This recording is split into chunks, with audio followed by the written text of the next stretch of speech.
Why, hello there. This is Gaming Jason, and welcome back to Bungles After Dark, midday recording session, because we're watching Premier League soccer. At least I am in the background. And on today's episode, we are going over the top three. And as always, I'm joined by my partner in crime, Gaming. Hello, everybody. It's good to be here on a Sunday. I will admit that I'm not under the weather, but I'm super tired because I decided to not get home till 2 o'clock in the morning because I was gaming. Oh, yesterday? Yeah, well, you know. And then we did move into earlier this week, so that it's been a busy week for the gaming family here. Sending a young one off to college. Blah. But yeah, played some gaming, so I'm here. I'm awake for now. We'll see how long that lasts. But the important thing is we have someone who's going to carry this. That is true, and it's not Cody this time. It is not Cody. Per survey review, everybody is intimidated by Cody. So we decided to go up north and get our local friendly neighbor, Art from Gitsapalooza. How are you doing, Art? Hey guys. Hey. Nice to see you. Thanks for inviting me. Oh, absolutely. It's great having you on. We've been talking about this. We've had a lot of different people from the Bushido community on, from Australia, from Germany, all over the place. But the one that both me and Jason were really excited about was actually having you on. So it's great to have you on. Absolutely. This is true. Well, I appreciate it, and you guys are doing a tremendous job, keeping Bushido alive, and with all your battle reports and podcasts and everything. It's great to see. Oh, thanks, Art. It means a lot, because I know at least for me and Greg, when we first started the pandemic, it was like, oh man, we could add and help out like what Art's doing. So that was kind of part of the inspiration to be like, let's move our ass and start like maybe recording what we're doing. Absolutely. You definitely inspire might be I'll say it. You kind of inspired us to jump on and do the YouTube stuff. We loved your stuff. I'll be honest, because I've played I've not just seen your stuff, but I've played on tables up at your local store when you've hosted tournaments, and at Adepticon when you did it.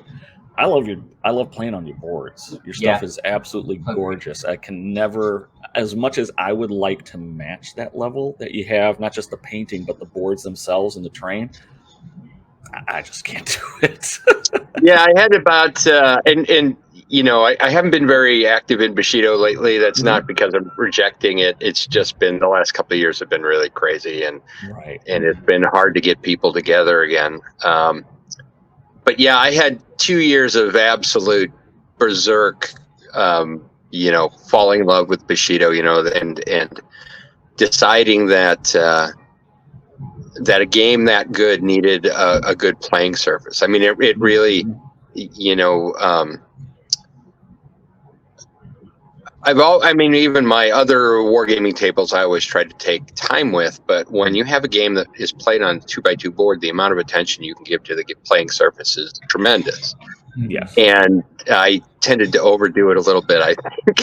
I always have to remember when I'm laying down terrain, it's like, wait a minute, we have objectives, and everybody needs to have access to the objectives, and there's a playability standard that I have to maintain. But by the same token, I love a beautiful table, and when we do demos and things, or when we're playing games in the local game shop, it is clear that the really impressive table stops people, that come by.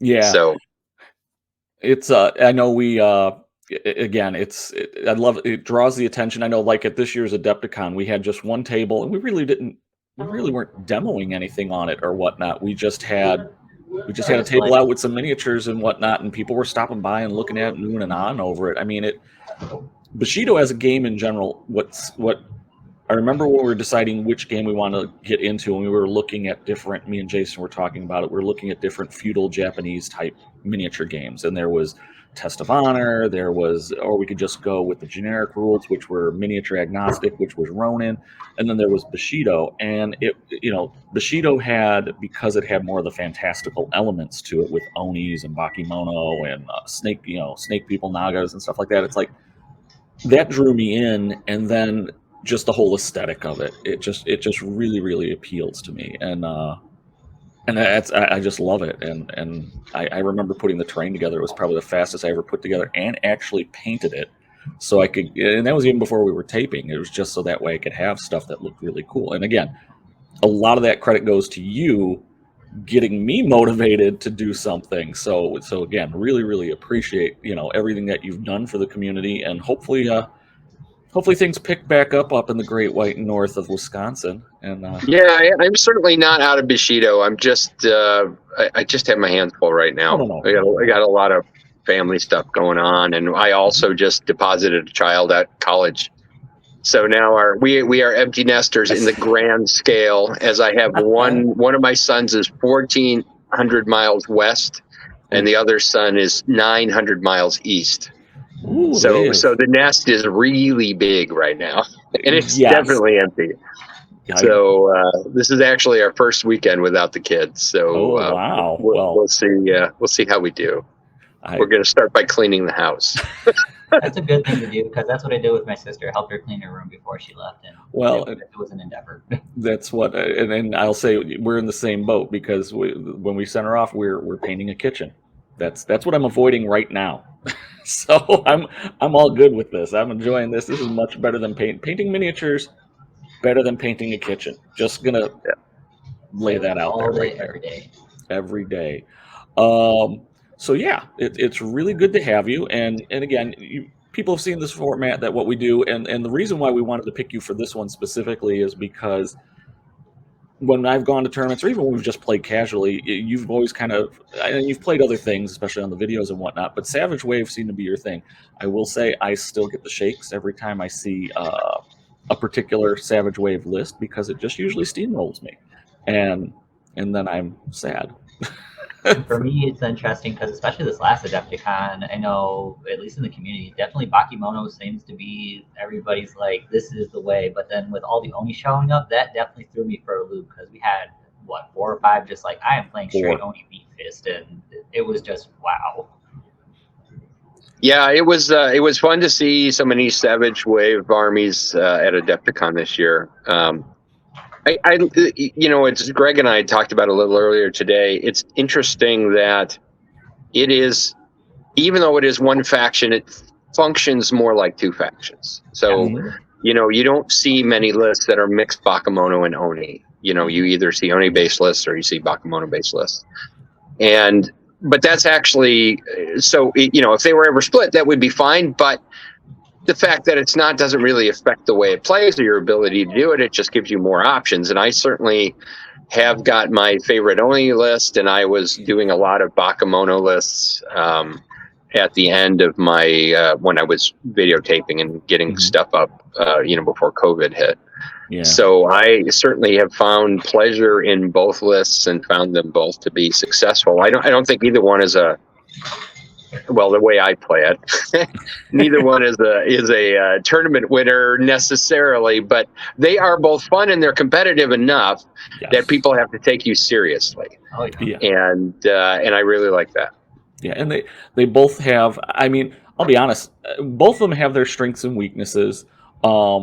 And like I said, I was very surprised at Adepticon to see so many, again, I think we have definitely 4, maybe 5, I'd have to go back and look at the records, Oni lists, which I was surprised, because all the buzz was all talk about Bakemono all the time, with hordes and blah, blah, blah, blah, blah. And that, and with Shiho still relatively newish, I mean, the biggest thing too, at least for us, our biggest thing is Onis are on large bases, so they are very susceptible to range, which, there wasn't maybe a whole lot of it, but with it being such a huge element of the game, you gotta respect range for how powerful it is. Yeah, and it's but it was nice to see. I mean, even in the last round, there was an Oni list that was pushing for top 3 finish. So it was that they can be competitive even with that range penalty. And I think when we kind of talked with people post tournament at Adepticon, one of the things that they were looking for, why they went more with Oni rather than Bakemono, there were some that it was pure aesthetics. They just loved the Oni and they were pretty newer players, and so they were just more comfortable with it, which if you're ever playing in a tournament, go with what you're comfortable with, because especially in Bushido, there's so much to remember. It's the rule is know your stuff. Then you could kind of figure out your own stuff, and I'm guilty of it. I'll forget rules on cards all the time, and it's going to cost you usually. But the other reason why they saw so many Oni lists was it was time of play. I think we had 90-minute rounds, so an hour and a half, maybe a little more. And that was more because, and it was a really weird Adepticon because I wasn't sure of the time constraints that we were going to have, and if there were going to be people trying to jump our tables after it, because there was we had essentially 2 slots. And I didn't know if someone was going to be pressing us to clear off our tables, because in fact, as we got to the last round, we had 2 rows of tables, and we were clearing off because we thought somebody was coming in, when we realized, no one was coming in behind us, so we could have taken as long as we wanted. Anyway, sidetrack there. So it was a time crunch. A lot of the people played the Oni list because it just, in theory, plays faster. Fewer figures, because they're big, expensive figures, means that they're going to get more turns in, which I think some of them, or at least they played to a conclusion. Either A, they wiped someone out, or B, they got wiped out, or got to the point where it was going to be pretty obvious, and then the turns just kind of boom, boom, boom, go really quick after that.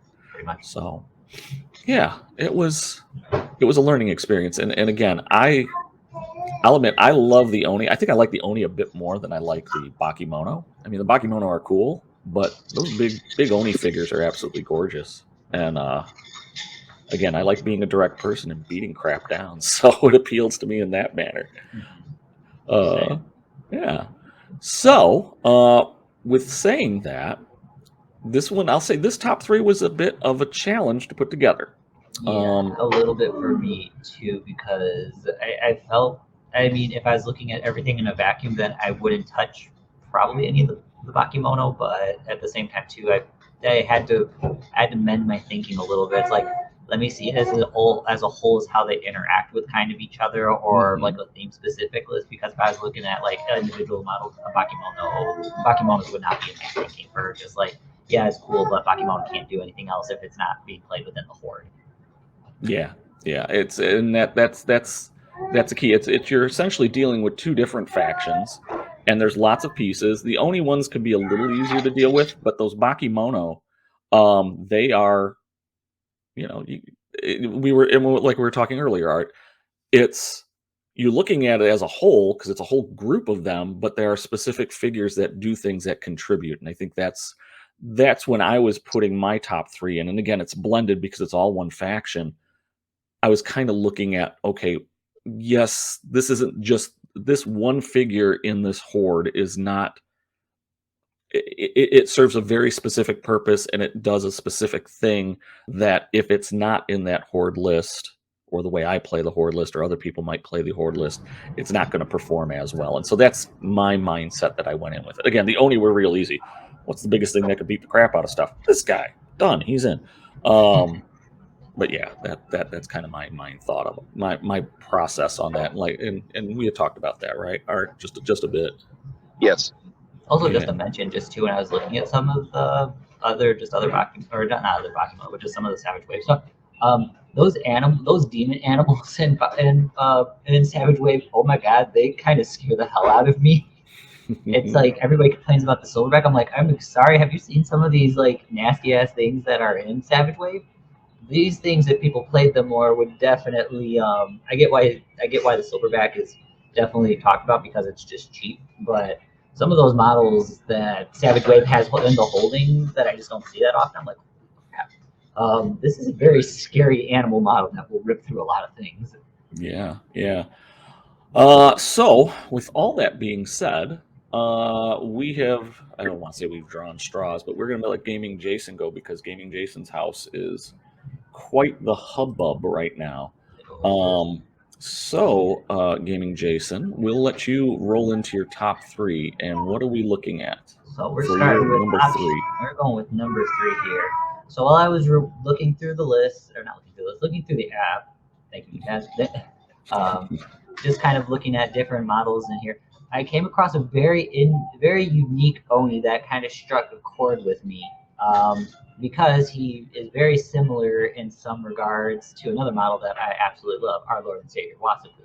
So my number 3 option is Boba. Okay. The Onisho. There he is. Yep. So he is 3 dice on melee, 3 dice in range with a boost of 3, 1/6 on key, 4 speed. So he's not particularly, he's average. It's average. Yeah. An improvised weapon at 0. Iron Skulls at +2 on the range with a range of 3, 6, 9. Has a Pierce 2 on it with lightweight and force back attack 1. Sweet. He's aggressive. He's brave. He's got Fear 5 and Tough 1. Abilities on here are Consume Soul, Far Throw, and then the most important feat of all, Strafe. Yes, yay, Strafe, because you know that never gets old. Yep. Yes, I'm crying too. I'm crying too, Gaming K. It's no one likes Strafe. No one, and we didn't even say the evil cow's name, so we're good. It's okay. So, just a quick read of the card. Consume Soul. When the enemy model is killed within 3 inches of this model, he gets to heal X wound, where X is their key statistic. Far Throw increases his range band to where Wasapu would be at 4, 8, and 12. And Strafe gives you Rapid Fire 2 until the end of the current activation. So for 15 points, he's pretty legit. And the top thing on my list for Boba is if Wasapu was an Oni. That's the first thing I listed on here. But almost scarier because those Iron Skulls, having Pierce 2 +2 and they're lightweight, that could be pretty devastating. Yeah, I would almost say if except that he doesn't have camo because you know he's on a large base and whatnot, is he would be more like Biku or one of the stupid ninjas in their throwing knives, you know. But they yeah. So yeah, I get what you're doing. I get what you're doing. It's he's pretty nasty, all things considered, for what he does. And the option or second bullet point here, he's very reasonably priced option for what he does. He's 15 points, so it is a little bit on the pricier side, but especially if I'm comparing him to something like Wasapu, I mean, he's 8, 9 wounds.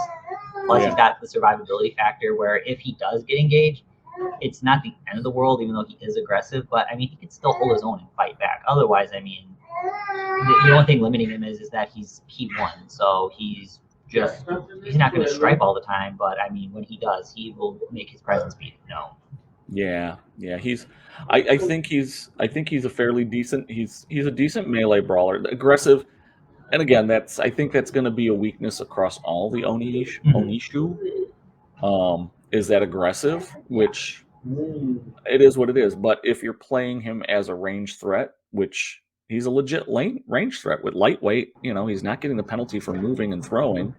And if he could get enough key where he's throwing those Iron Skulls with rapid fire, there's no ammo, there's no reload. Yeah, that's the other big thing too, is no ammo, no reload. And in a one-off situations, he can force people out of zones because he's got force back attack. He's got to sacrifice a die with it, but I mean, if I really need someone out of the zone or if I need someone away from something, I would almost take it because I think force back doesn't knock you down, but I mean, it at least gets you off of the zone or whatever, at least pushes you off of something. Push off a zone, push you off an objective. And again, if you're doing it at, let's say you're able to move into short range to do it, so you could still get there to do it. So it takes you to 4.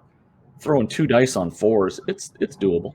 Oh yeah, it's super doable, and he's not suffering that penalty because it's lightweight, which I'm thinking of like for how powerful that it's hitting at +2. I'm thinking those pretty damn solid skulls to be lightweight to him by comparison. Well, again, solid. They're Iron Skulls, Jace. You can't get much, more solid than that. So just kind of looking at some of like the downsides with him, he has a medium-sized base model, which leaves him susceptible to being shot at if your opponent has range. So I mean, that's going to be just an innate disadvantage for most Onis and Oni shows. They're on the larger base size. So it's just something more of like just to be aware of and to accept to some point versus like a legit like, oh, this is horrible about him.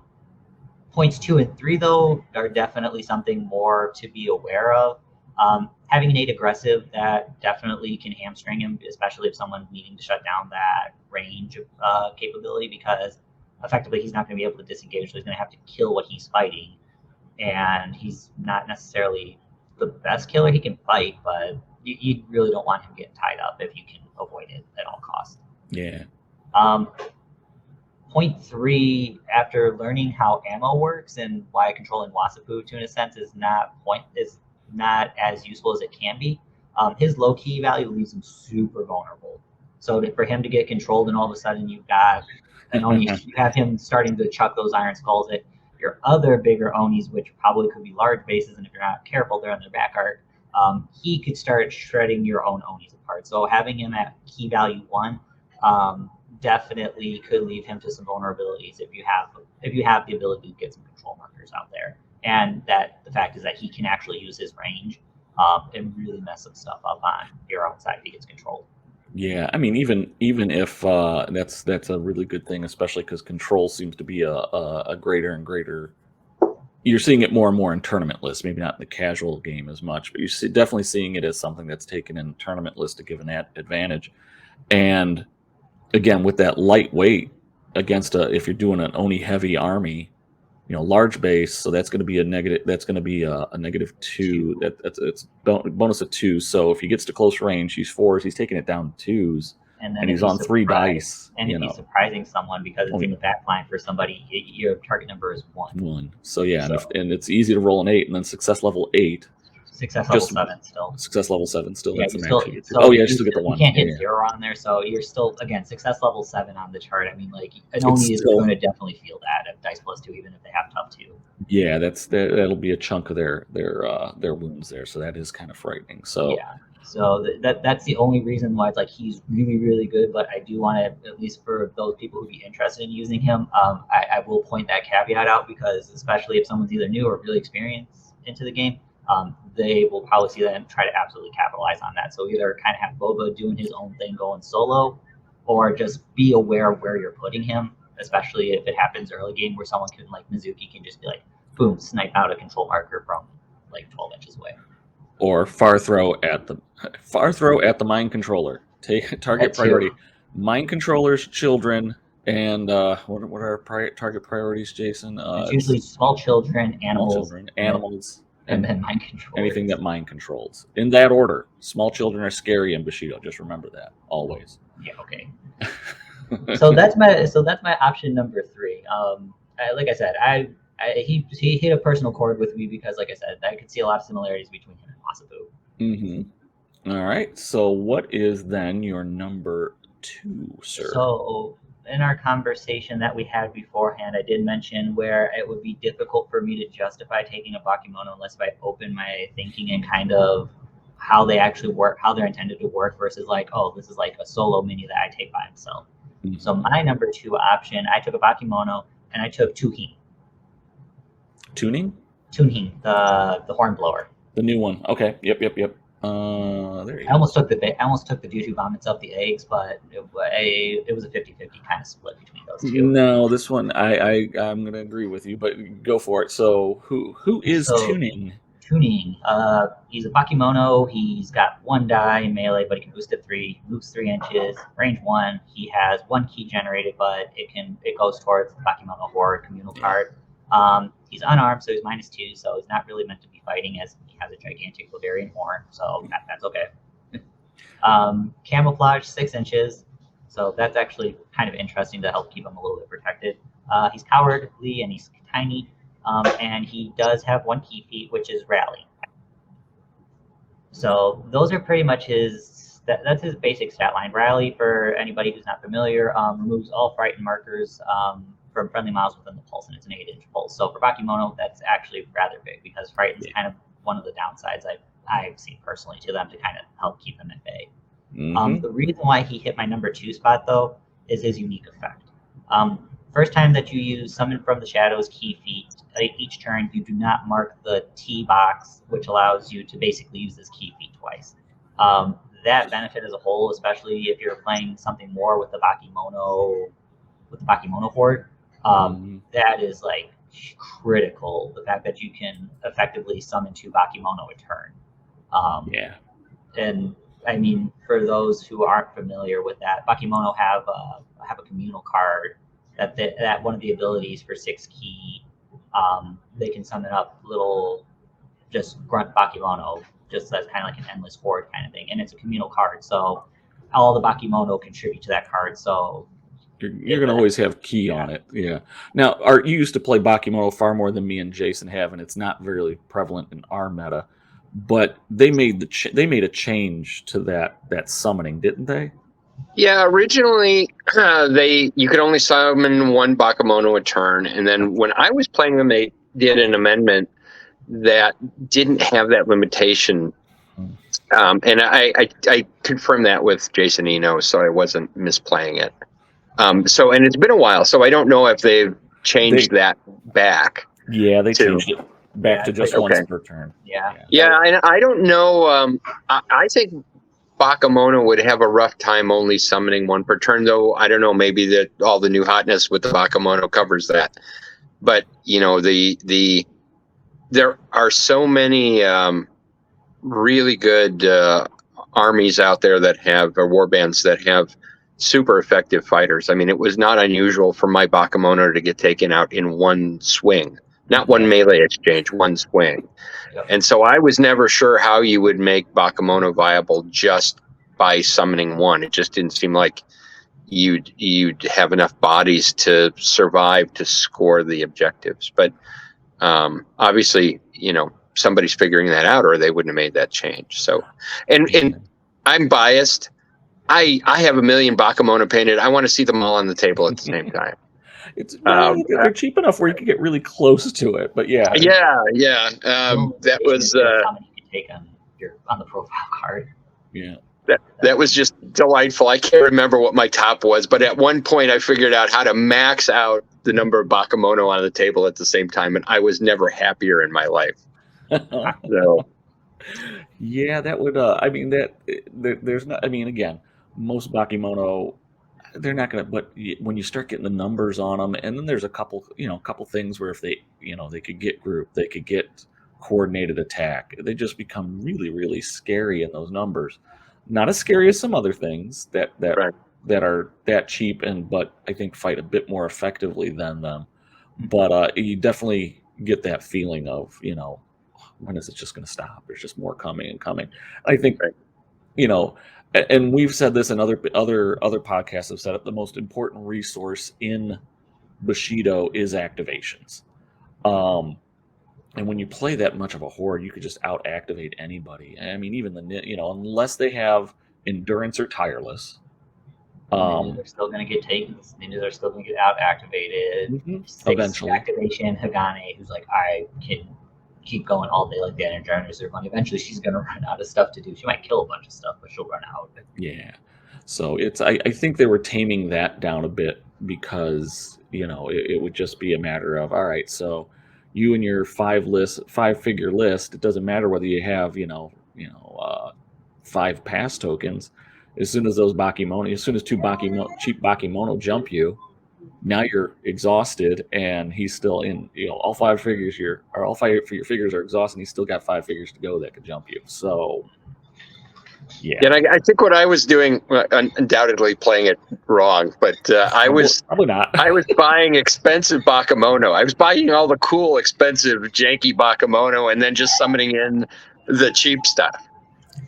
And so my initial lists on the table weren't typically big, but then I was, pumping them up with garbage Bakemono pretty quick, which then got you all those extra activations and all that kind of stuff. So I guess you just have to play it a little more honest nowadays. For sure. And I think they've changed it a little bit from when you maybe had last played, because I know some of them, they've got like some certain enhancement cards now where it's like you can take specific Bakemono, and it was before, and they changed some of the wording on some of the cards, so now you could actually pop the more expensive ones out of the summon.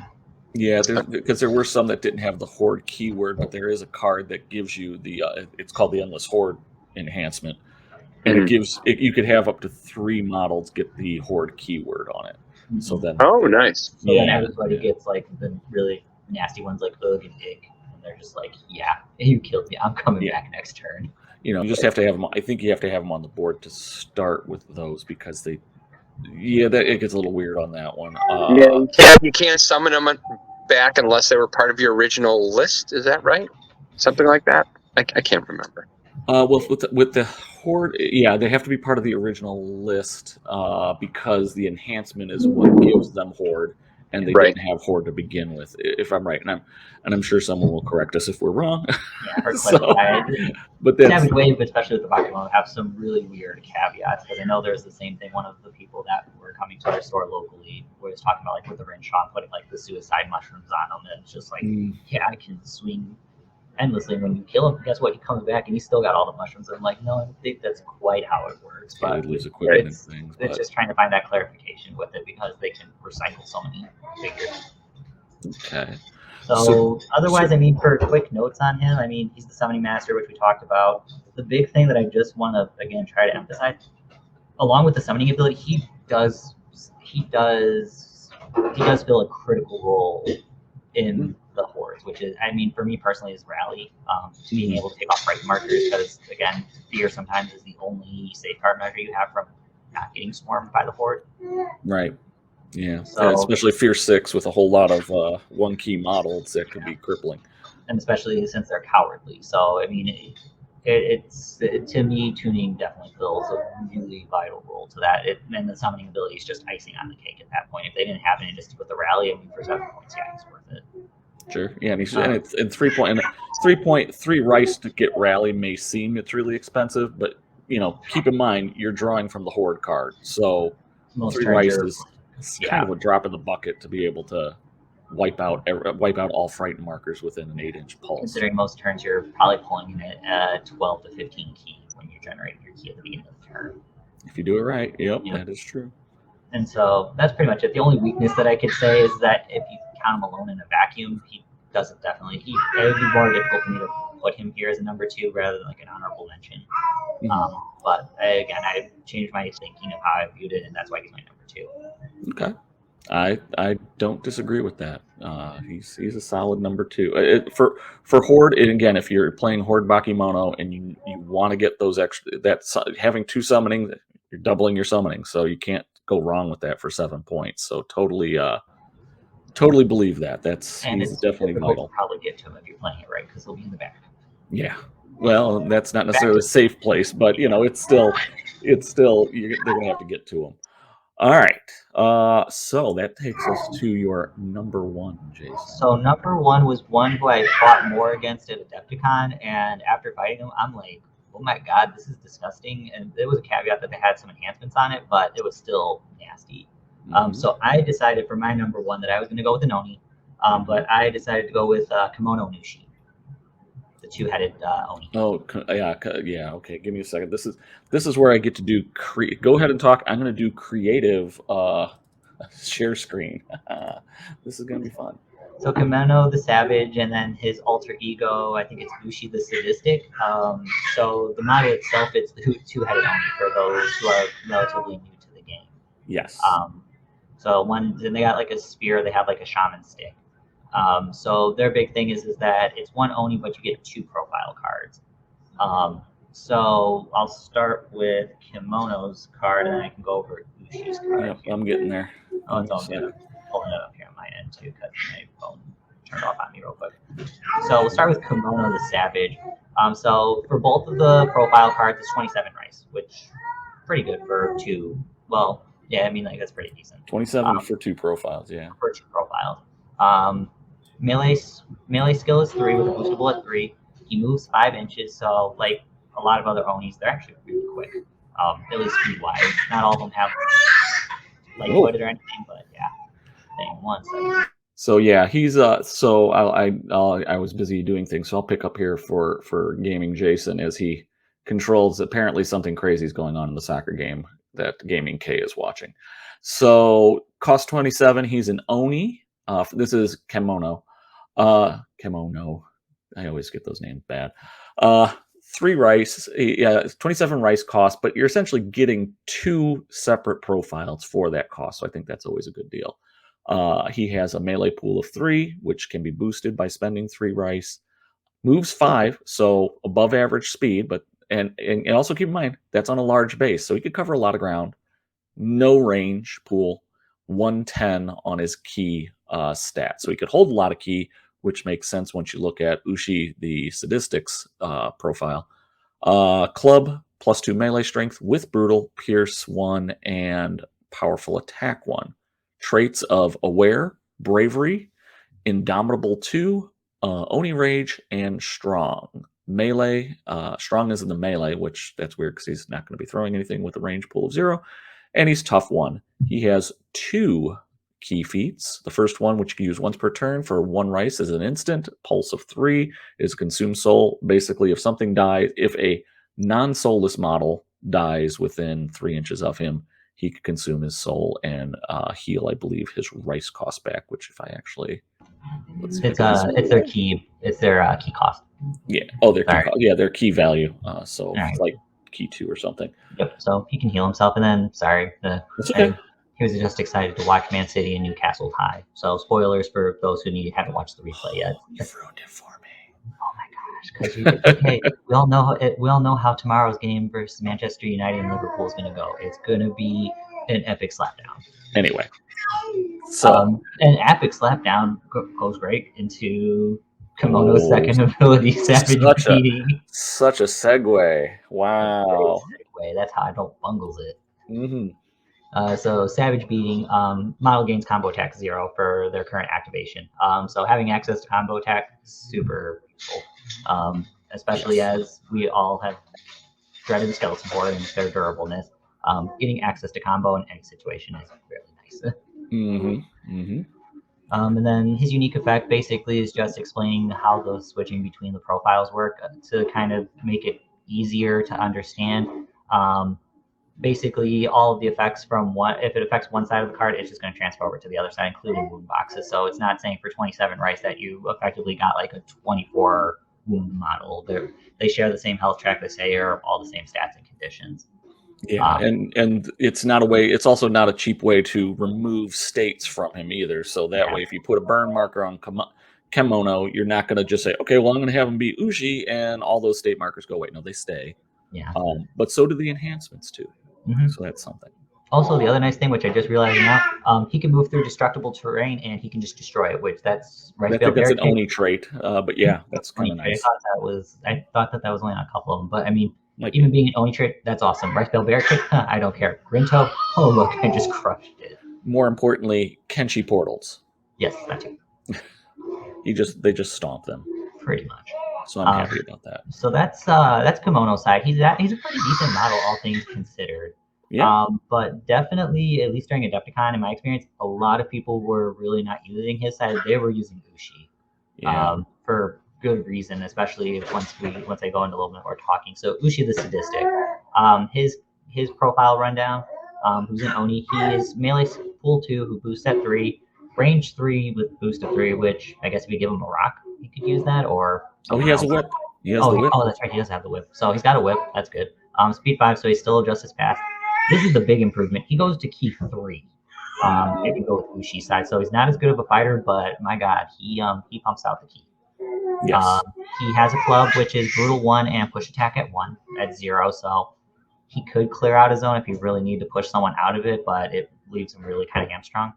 And then he holds the whip, which you're thankfully able to point out to us at range 2, 3, and 4. Mm-hmm. His abilities: he's aware, fear 6, indomitable 2, Oni Rage. He's strong, tough at 1, and willpower 1. That will be taken later. Well, yeah, I mean, 3 key and willpower. That's a nasty combination. That's not where the combo ends. I know. And so then his key ability, Dominate, which is 2 and active, and you target someone within 6 inches. I believe if you, and I think you just put an impetuous marker on them. Effectively. Yep. Sorry. There you go. No, they don't get. It's not impetuous, but some of the same. It's close enough. So it must be the next chosen activating model. So it's impetuous with a little bit different flavor of it, I guess. They don't get a token, is what it boils down to. Oh, which is actually even better because then you can't have like Yakuza, token goes away. Right. But more importantly, why everybody was using him and why I was just like, I just didn't bother rolling most of the time. He has Obey. Yeah. So target model gains 1 control marker. So that's, I mean, already on a 3-die model fighting against Mizuchi, that's huge. But 3-die model with willpower, even better. Yep. So yeah, and then he has the same old unique effects where, again, just describing the switching between him and Kimono. The other important thing to remember is when especially when you're tallying up for newer players, I should say, when you're tallying up pass tokens, even though you have 2 cards for him, they're considered the same model when creating the warbands. So they're only going to you're not going to generate 2 pass tokens from him. You're still generating just 1 because it's 1 model that's on the board. It's not 2 models, even though you have 2 profile cards.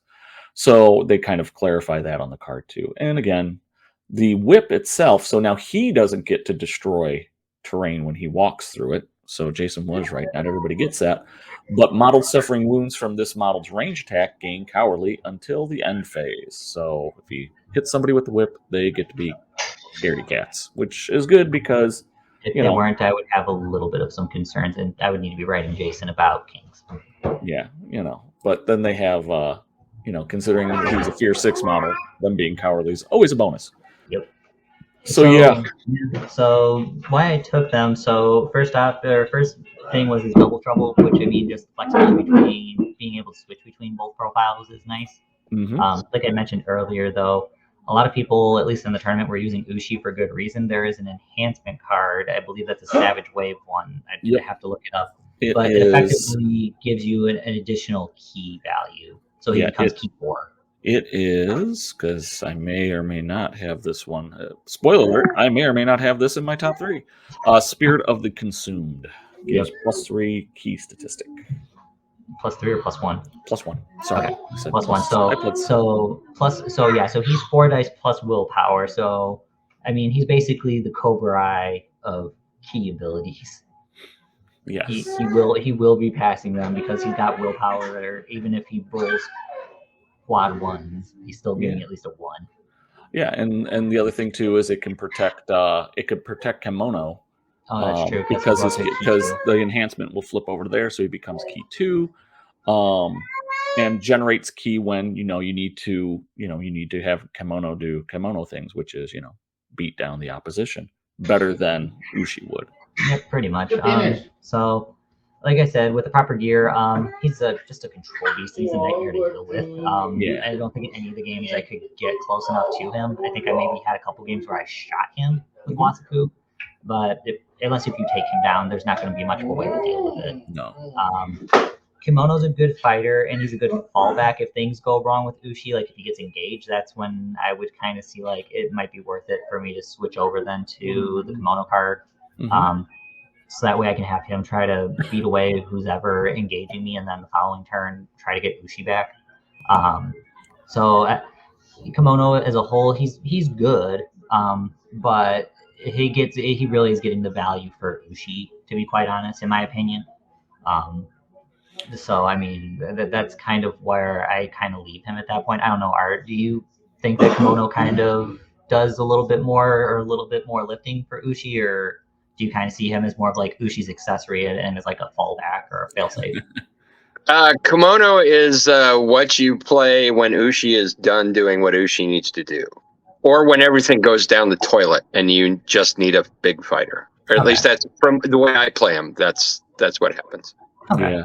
Yeah, I would agree, especially because Consumed Soul is on Kimono. So if you need to heal yourself, you're going to Kimono. You're going to Kimono because you don't have access to it with Ushi. So each of them have their unique things. That is true. So I mean, for weaknesses that I put on there, he's a large base, so that's just being begged to be shot at. Which I'm not gonna lie, I've done that. But again, that's like we talked about earlier. That's all Oni and Oni, so they're gonna suffer that. Mm-hmm. The other thing that I listed, which now that I know that the corrupted soul goes over on both sides, this makes it a little less valid, but it's still a good point to just point out, just in case if you don't take that enhancement, or if it's more of a selling point to make sure you take that enhancement.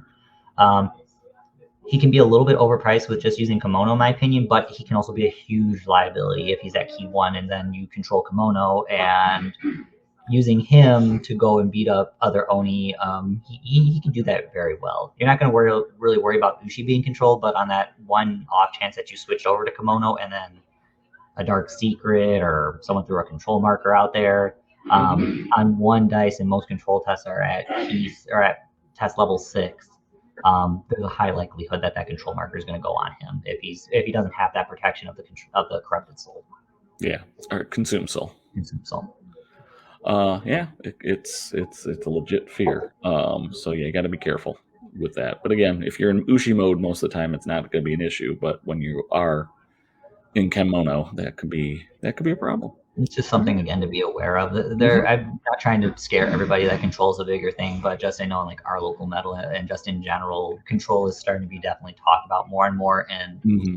what people are trying to find options to get control, and Or that's just stop it. Yeah. stop it or anything like that. Okay. All right. So that is your top 3, sir. Yep. As always, I'm sure there's one model, especially considering this faction has such a wide breadth of models to choose from. Do you have a honorable mention you'd like to share? I do. So my honorable mention are the K-High. All right. What did I do? You There we go. closed everything. I didn't want Bungles. to do that. Yeah, it was slightly bungled. All right. So the K-High, yes. K-High, the Got it. Hellhounds. Yes. What I refer to them more as. So K-High, they're animals. They cost 7 a pop, but you can take 4 of them in a pack, so that right there is really awesome. They run with grapple attack at 1 and sidestep at 0, which is good. They're loose, so they're not going to be able to flip idols for you, but they do get a charging bonus, so slam 0, so if you need that. They have coordinated attack with the other K-High, so that'll help later. Dodge 1, fear 4, light-footed, so they can cut through everything. And vengeance to held and prone models, which is really interesting. Their stat line too, which I forgot to mention. Sorry. They are on melee 2, or speed 5. They thankfully are animals and they can't throw anything, so no range. But they do have a key ability of 2, which is actually very interesting for a 7 key model. I mean, they can't hold any key, but at least it helps them from being, controlled or having controlled, things messed fear with them. checks and things along those lines. Yeah. Yeah. Pitching So- 2 dice is better than pitching none. Yep, or pitching 1. Yeah. So for me, I put that they are great pack hunters. And mainly I've seen this more from when Art, you've used them, and I've just been like, all right, so Art's just decided I'm just going to mow down this entire half of the board, and there's nothing you can really do about it unless you can maybe shoot one of them and take it out beforehand. Or don't get knocked down and have endurance. So that's option 1. Option 2, if you wanted to really build around them, they've got some rather nasty support options for them that just also add to the flavor of the list and don't overly depend on you having aloof models, because having 4 aloof models, especially with all, especially since I believe they do have group activation, or No, I don't see group activation on them. I swore that they had group. Unless there was an errata, so I'll double check. No, I'm not seeing it. I could have swore that they had group for some reason. Or maybe that was last edition then. Well, that is the fix for things like silverback and other animals that they're considering doing, is throwing group on them. Oh, okay. So that way, basically. Oh, okay. So this is what it is. It's the alpha that gives them group. So Yeah, the the alpha gives them individuals group. don't have it, but when you have the alpha with you, then the other friendly Kaioke models gain bravery as part 1, and then they gain group. So it's the alpha that grants it to them, which is actually a benefit in their case, because that's when these guys get really nasty. Yeah, So especially so individually, okay. So actually, individually, then these guys can. I don't think they're maybe mowing down as quickly for being the pack hunters, but I mean, you're effectively getting 8. You're getting 8 activations out of 4 of them for 7 points a pop, which is that in its own right can be disgusting. Yep, I don't disagree. Let's see. They can be a nest. Let's see. We can. So those are like my 2 main thing. I think that they're really cool. Also, models just look really cool. They're pretty dynamic with all of the poses in them. Some weaknesses that I just kind of thought of when I was looking through them. They can be a bit of big investment, and you can kind of get a little bit hosed depending on the scenario that you're doing. Because if you have like an idols mission, I mean, at that point, you're taking 28 rice worth of models that can't really do a whole lot on those idols, and their main objective is just to kill as much as they can, and especially if you're adding in support. I know that there's one of the Oni that give them spur on, but again, that's only going to be on one of the dogs, and that's really situational. You still got to be close by to affect that model. Okay. So they can be a rather big investment if you want them to work fully. If you take them just as how they are, it leaves you a little bit vulnerable for some scenario play. Okay. other weakness, which I think I got this one more from you, they can just kill really quickly. So if you're it, which I mean isn't a bad thing, but if you're not wanting for people to get frustrated in Bushido, where it's like, oh well, now I gotta draw the game out, so that way I make sure I get all of the scoring opportunities. If they're played right and you catch everybody off foot, those things are gonna mow through an army really quickly. So you just have to be aware of how fast you're killing someone, because for at least the newer tournament players, once the last model goes, the game ends. So if you have any unscored victory points, that's it. Those points are basically forfeited to both sides. Yeah. So it's just stuff to be aware of. So yeah, killing things quick, bad. To an extent. Or you're gonna be toying with your food, which again, pack animals, that's something that they would do anyway. All right, so that was your top 3 and honorable mention. All of them, I like all of them. I don't have too many problems with them at all, except for the fact that you found a larger base, more deadly version of Wasapu. It was really difficult for me not to have me put him at number 1, but there were just some things here where it's like, he could have easily been my number 2, but just, again, with how tuning can work, I had to give it to him. But believe me, it was really difficult. It's like, oh my gosh, they made Wasapu into an Oni. Why is this not my number 1? I now know that what you'll be playing once you start switching over to Savage Wave at some point. All right. Well, yeah, that's a thing. So, with Jason's top 3 complete, we will move to Art and Art's top 3. So, Art, like I said before we started, on occasion we do overlap each other, so it's not unusual, or we're all sharing the same brain of some way, shape, or form. Absolutely, and you can keep that same card up. Okay. My number 3 is the Kaihei, or however you pronounce that correctly. Mm-hmm. Though I will put the caveat that I always run them with the alpha, because I want them all activating at the same time.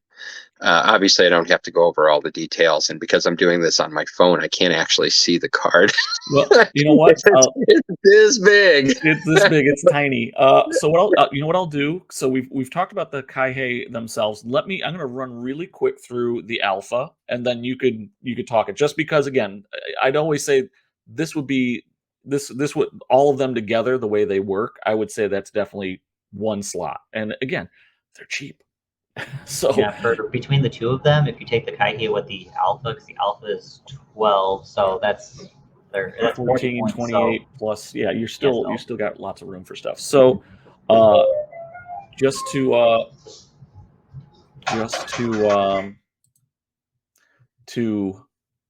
go over the Kaihei alpha. So 12 points, animal keyword.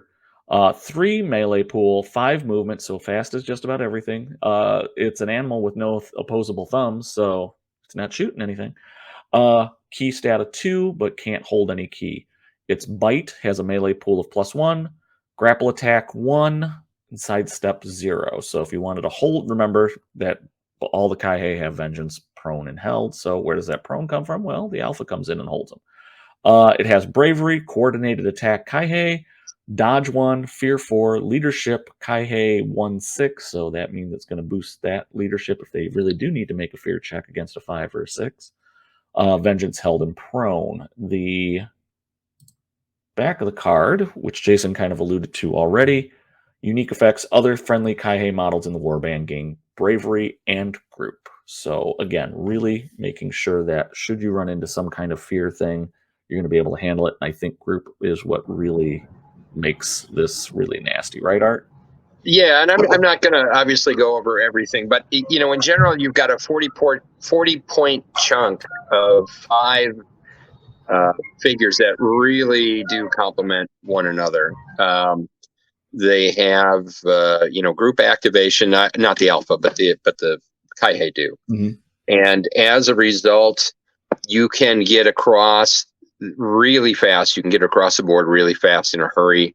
You can outnumber models very quickly, so you exhaust them. It's almost like the Bakemono thing. You hit them with multiple Kaihei. You put the first one on all defense, and you just try to have him survive while your burn up activations on the model, and then the second one comes in, and now maybe you're putting 1 and 1, and then and they get bonuses. Each additional Kaihei gets additional bonuses in the group attack. So you can kill damn near anything with 3 or 4 Kaihei. They're just unbelievable. And yeah, you know, they have a lot of problems. Individually, they're super weak. Very easy to take out. They can't manipulate objectives. You know, there's a bunch of things they can't do. But if you use them intelligently, you pair them with the alpha, which gives them some definite bonuses. You maybe have other things in the army that can prone models ahead of the Kaihei getting to them, and then all of a sudden you're ahead of the game, or you only have to hit them with 2 Kaihei rather than 3 or 4. So I really like them. I think that their flexibility, I mean, they still work on area of control objectives. They can move over. They're light-footed, I think, correct? They move over terrain without problems. So, you know, they're really mobile. They're really flexible. They're not messed with by terrain. Even though individually they're weak, they can be devastating as a group. I just think it's a really fun little group of 5 models, and it still leaves you a reasonable amount of points for putting other more toothy things in, so to speak, or some things that use you know, your key and all that. So yeah, I really like them. You know, I feel a little bad because my top 3 all come from my favorite list. It's all right. Which, if any of you are old enough to look at my old videos, my Alpha Dogs list was probably my favorite, and that's these dogs and then Simone. Yeah, for sure. And a slave. So anyway, so that's my number 3. That's a good number 3. I like it. It's and having, like I said, having been subjected to that, the only other downside I could say for when Art was running the Kaihei was really he's killing me too fast. Well, and the other thing you have to do is protect that alpha. And that, I mean, the alpha is a good character, but it's not unkillable by any stretch. No. And if the alpha goes, the group activation goes. And if the group activation goes, then they get a lot harder to use efficiently.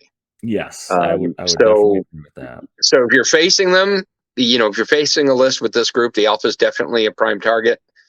And if you're running this group, then you have to figure out a way to protect that alpha as long as you can.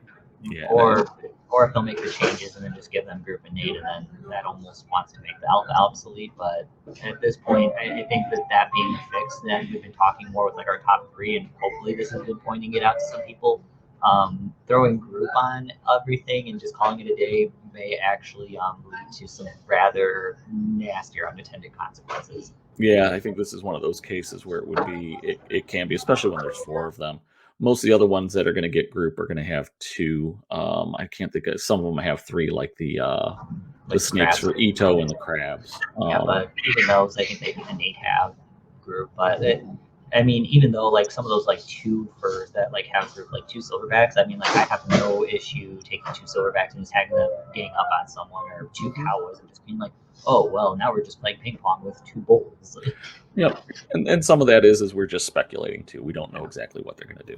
All right, so that's your number 3. And again, I would, and as Art's saying, you know, you could take 1, but honestly, when you're doing it, you're taking all 4, and you're probably taking the alpha with it. And that's, again, if you want to think of it that way, it's a 48-point model, but that 48-point model represents 2, 4, 6, 8, 10 activations. So actually, 40 points.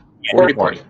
That's a pretty damn good investment, leaving you 60 points to take some other badass stuff. So, yeah, I find nothing wrong with that. I don't find anything either. And that, now that I know that that's the caveat where they get group, I mean, it would have been the same thing with me too for taking the Kaihei. But I mean, just as a whole, I mean, yeah, they're a little less effective without the group, but I mean, they still can put in work. Yep. All right. So, what is your number 2, sir? Number 2 is an Oni named Zuba. Zuba. Zuba is a riot. Zuba was in my. He goes into that special list of just Oni hell, where it's just like, I don't like you because you sit next to the people who talk in the movie theaters. That's how I see you. So if one of you guys would go over the cards, since I'm not able to do that, I would appreciate it. No problem. I will do that. So Zuba, the all-seeing, is an Oni. He's the one-eyed Oni. With the hammer. 27 rice cost. He has a melee pool of 3, which he could boost by spending 3 key. Movement of 5, 3 range, 2, 8 for his key stat. He has 2 different types of attack. One of them is a melee attack with his hammer. That's a +3 on the melee strength. It also has Brutal 1, Slam Attack 1, Powerful Attack 1.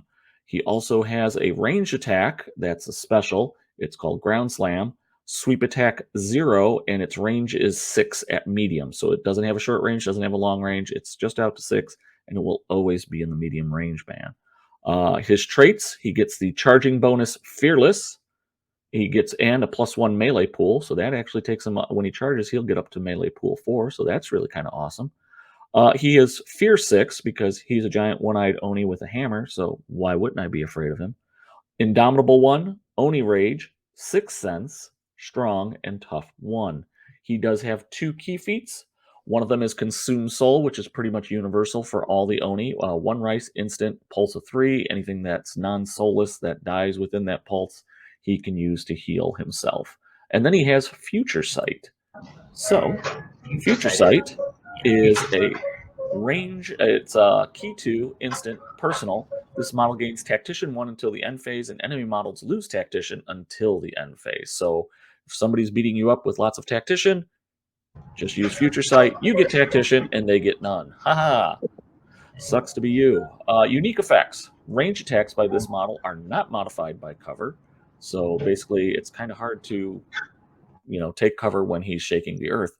Successful range attacks by this model do cause no damage roll, but the target model becomes prone. So you're knocking everything down, or knocking down at least one target around you. Once per game, after a die roll has been made, you may choose, this is the other unique effect, once per game after a die roll has been made, you may choose one of the dice used to be re-rolled. So that's nice because looks like it's any dice after a dice roll has been made. Doesn't specify whether it's a damage roll, it's whether it's an enemy roll, whether it's your roll. 1 die roll. You make that change because he's Future Sight. The last thing to remember about him is he is a large base 50mm model, so he will have those penalties that go with it. So that's pretty much it, Art. I like Zuba. Tell me more about him. Well, he's made to go with the dogs, and Zumba, for me, his 2 primary purposes in the list. Number 1 is to get me that bonus when it comes to the going first, the command roll. I think I'm getting that right. Sorry. Yeah. So I, in most cases, prefer to go first. I like initiating action with this list as opposed to reacting. Mm-hmm. And that really helps. It gives me a plus, and it erases my opponent's plus if they have one. Certainly, you're still down to a die roll, and it's only 1 different, but that's an edge I'll take every time. Mm-hmm. And also the throw attack. I assume he's got Thor's hammer. He's throwing the hammer, knocking people down. Fits in really nicely with the dogs, who then jump on whatever's been proned and chew it up, or at the very minimum, burns an activation for some model that I don't want to have an activation early in the game or early in that particular round. So, I'm burning an activation to make that throw, but in this case, I'm picking a model that I specifically don't want to act, and I'm knocking them down, even if my dogs can't get to it. And he's not aggressive, so my hand is not forced. I can do with him what I want. There are a lot of good Oni that I don't play because I don't like having my choices taken away from me, even if they're good models. And I like Zuba because I get a free hand in how I want to utilize him. So, and he's a good fighter. So, when things go, early in the game, typically he's just staying alive and earning me that extra +1 to my initial roll, and he's throwing the hammer to knock things down. But if I need him to get into the fight, usually by round 3, maybe, depending on how the game's going, you'll see him. I'll actually put him into the melee because he is an Oni and he can fight really well. So, he's a little different than Kimono and Ushi, which we talked about earlier, where I typically only want Kimono fighting if everything else has gone down the toilet, or if there really is no point for Ushi to do what they want. But with Zuba, I mean, he has these great non-melee abilities that I typically rely on early. But when you need him to get into the melee, he can do that, and that's kind of a no loss. You're not giving up his key stat, and risking him getting controlled or anything like that. So Yeah. and he's just like I like him. He's just a really good all around support Oni who can step in and hammer things if he needs to, literally. Yeah, seriously. He's very good at that. I'll also say one of the things he's really good at, and that you were pointing out, knocking down a particular target or something like that, is he has Sixth Sense, which that's really good when you add that with his ground slam attack, or if you're going against targets with camouflage, because he'll be able to ignore that and then be able to either go and engage that target from, with his movement of 5, he could cover ground and be able to hit those targets, or the ground sweep, the ground slam. He's going to bang the hammer on the ground and knock something down. Extremely good at this. I'm thinking of one ninja in particular who has Tireless. That he's hiding in his cover, and you're just going to knock him down because, one, you ignore the cover, 2, your Sixth Sense. So I see you, I knock you down, and now that's one less activation that I have to worry about when my pack jumps you. Because you're going to want to stand up, because you don't want that pack swarming you on a group, while you're prone.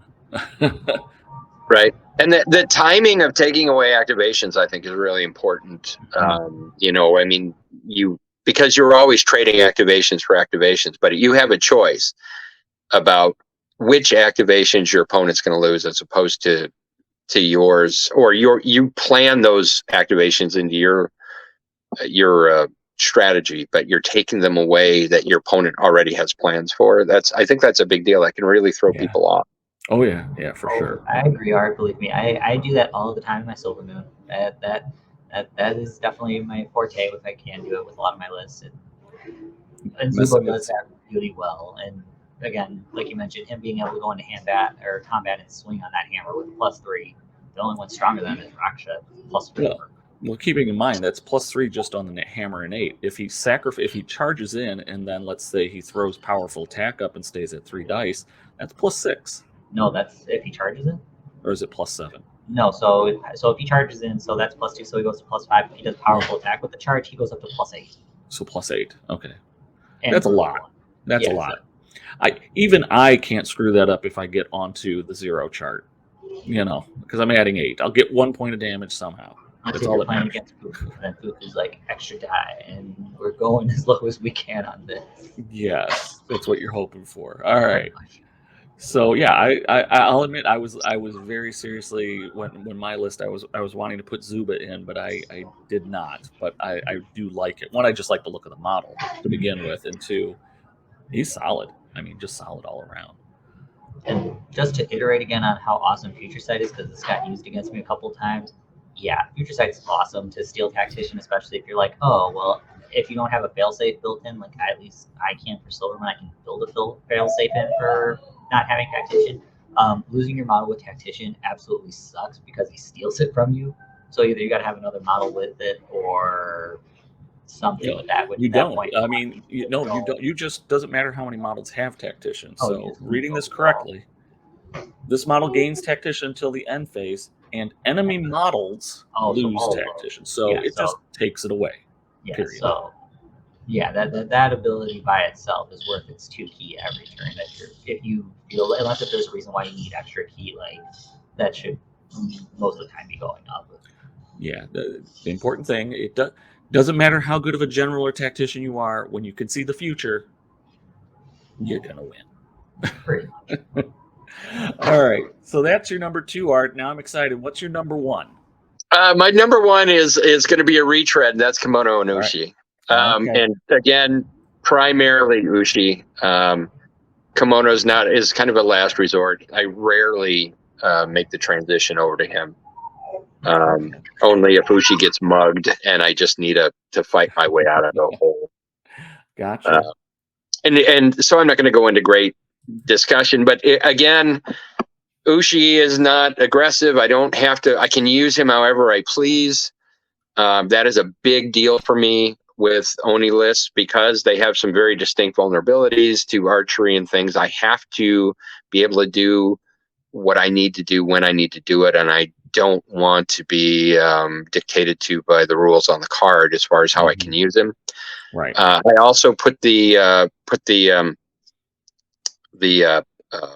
relic or on the upgrade on him to give him a key stat of 4, which makes him almost completely undeniable when it comes to taking control. And again, it's just another way of if I don't want somebody to have an early activation with a model, then I pick a model, I control it, and then if they want to take that control off, they usually have to attack it with some other model. And so now they're burning they're burning 2 activations versus my 1, and maybe I get a shot back at them depending on what they attack it with. He's really flexible. He can give key out. He generates just a buttload of key, and he can hand it out if he needs to.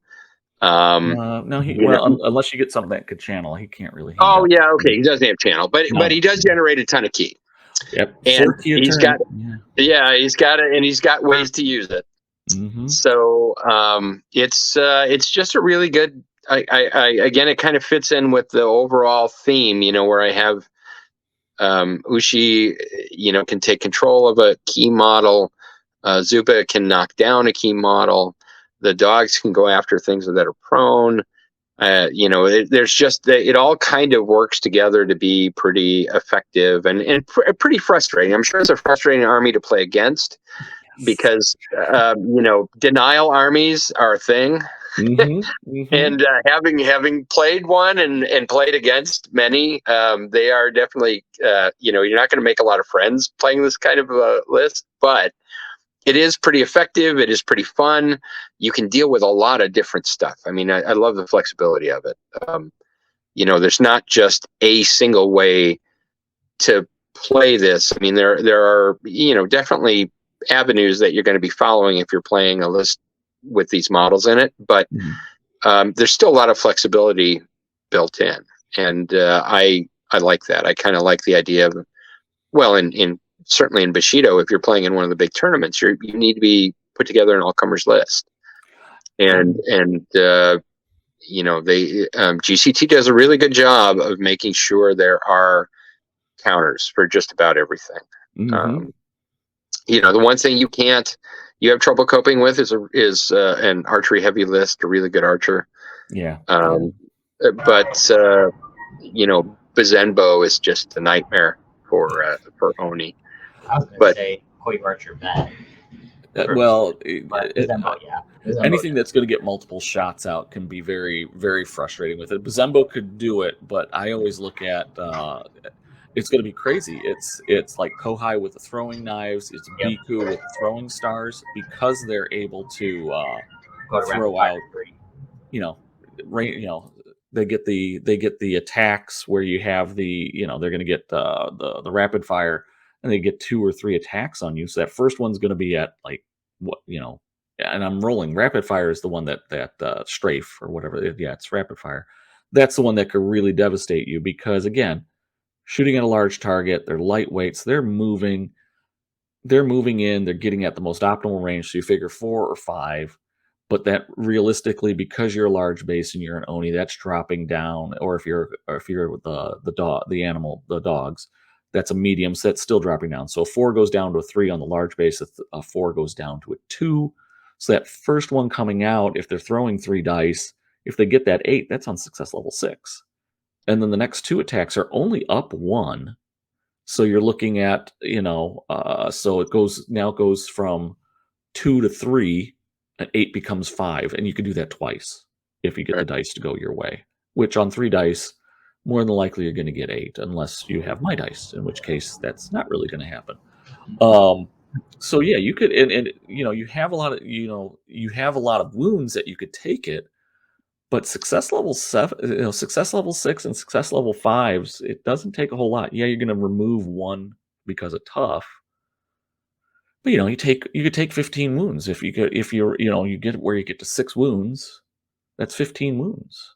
That's A key to this list is you have at least one Oni slave in the list. Yeah. And you can sacrifice them if you need to. But the point of having the denial aspects, that is the hammer, the ground hammer, and the control, is that hopefully you can pick out those key models on the other side that you don't want to go first.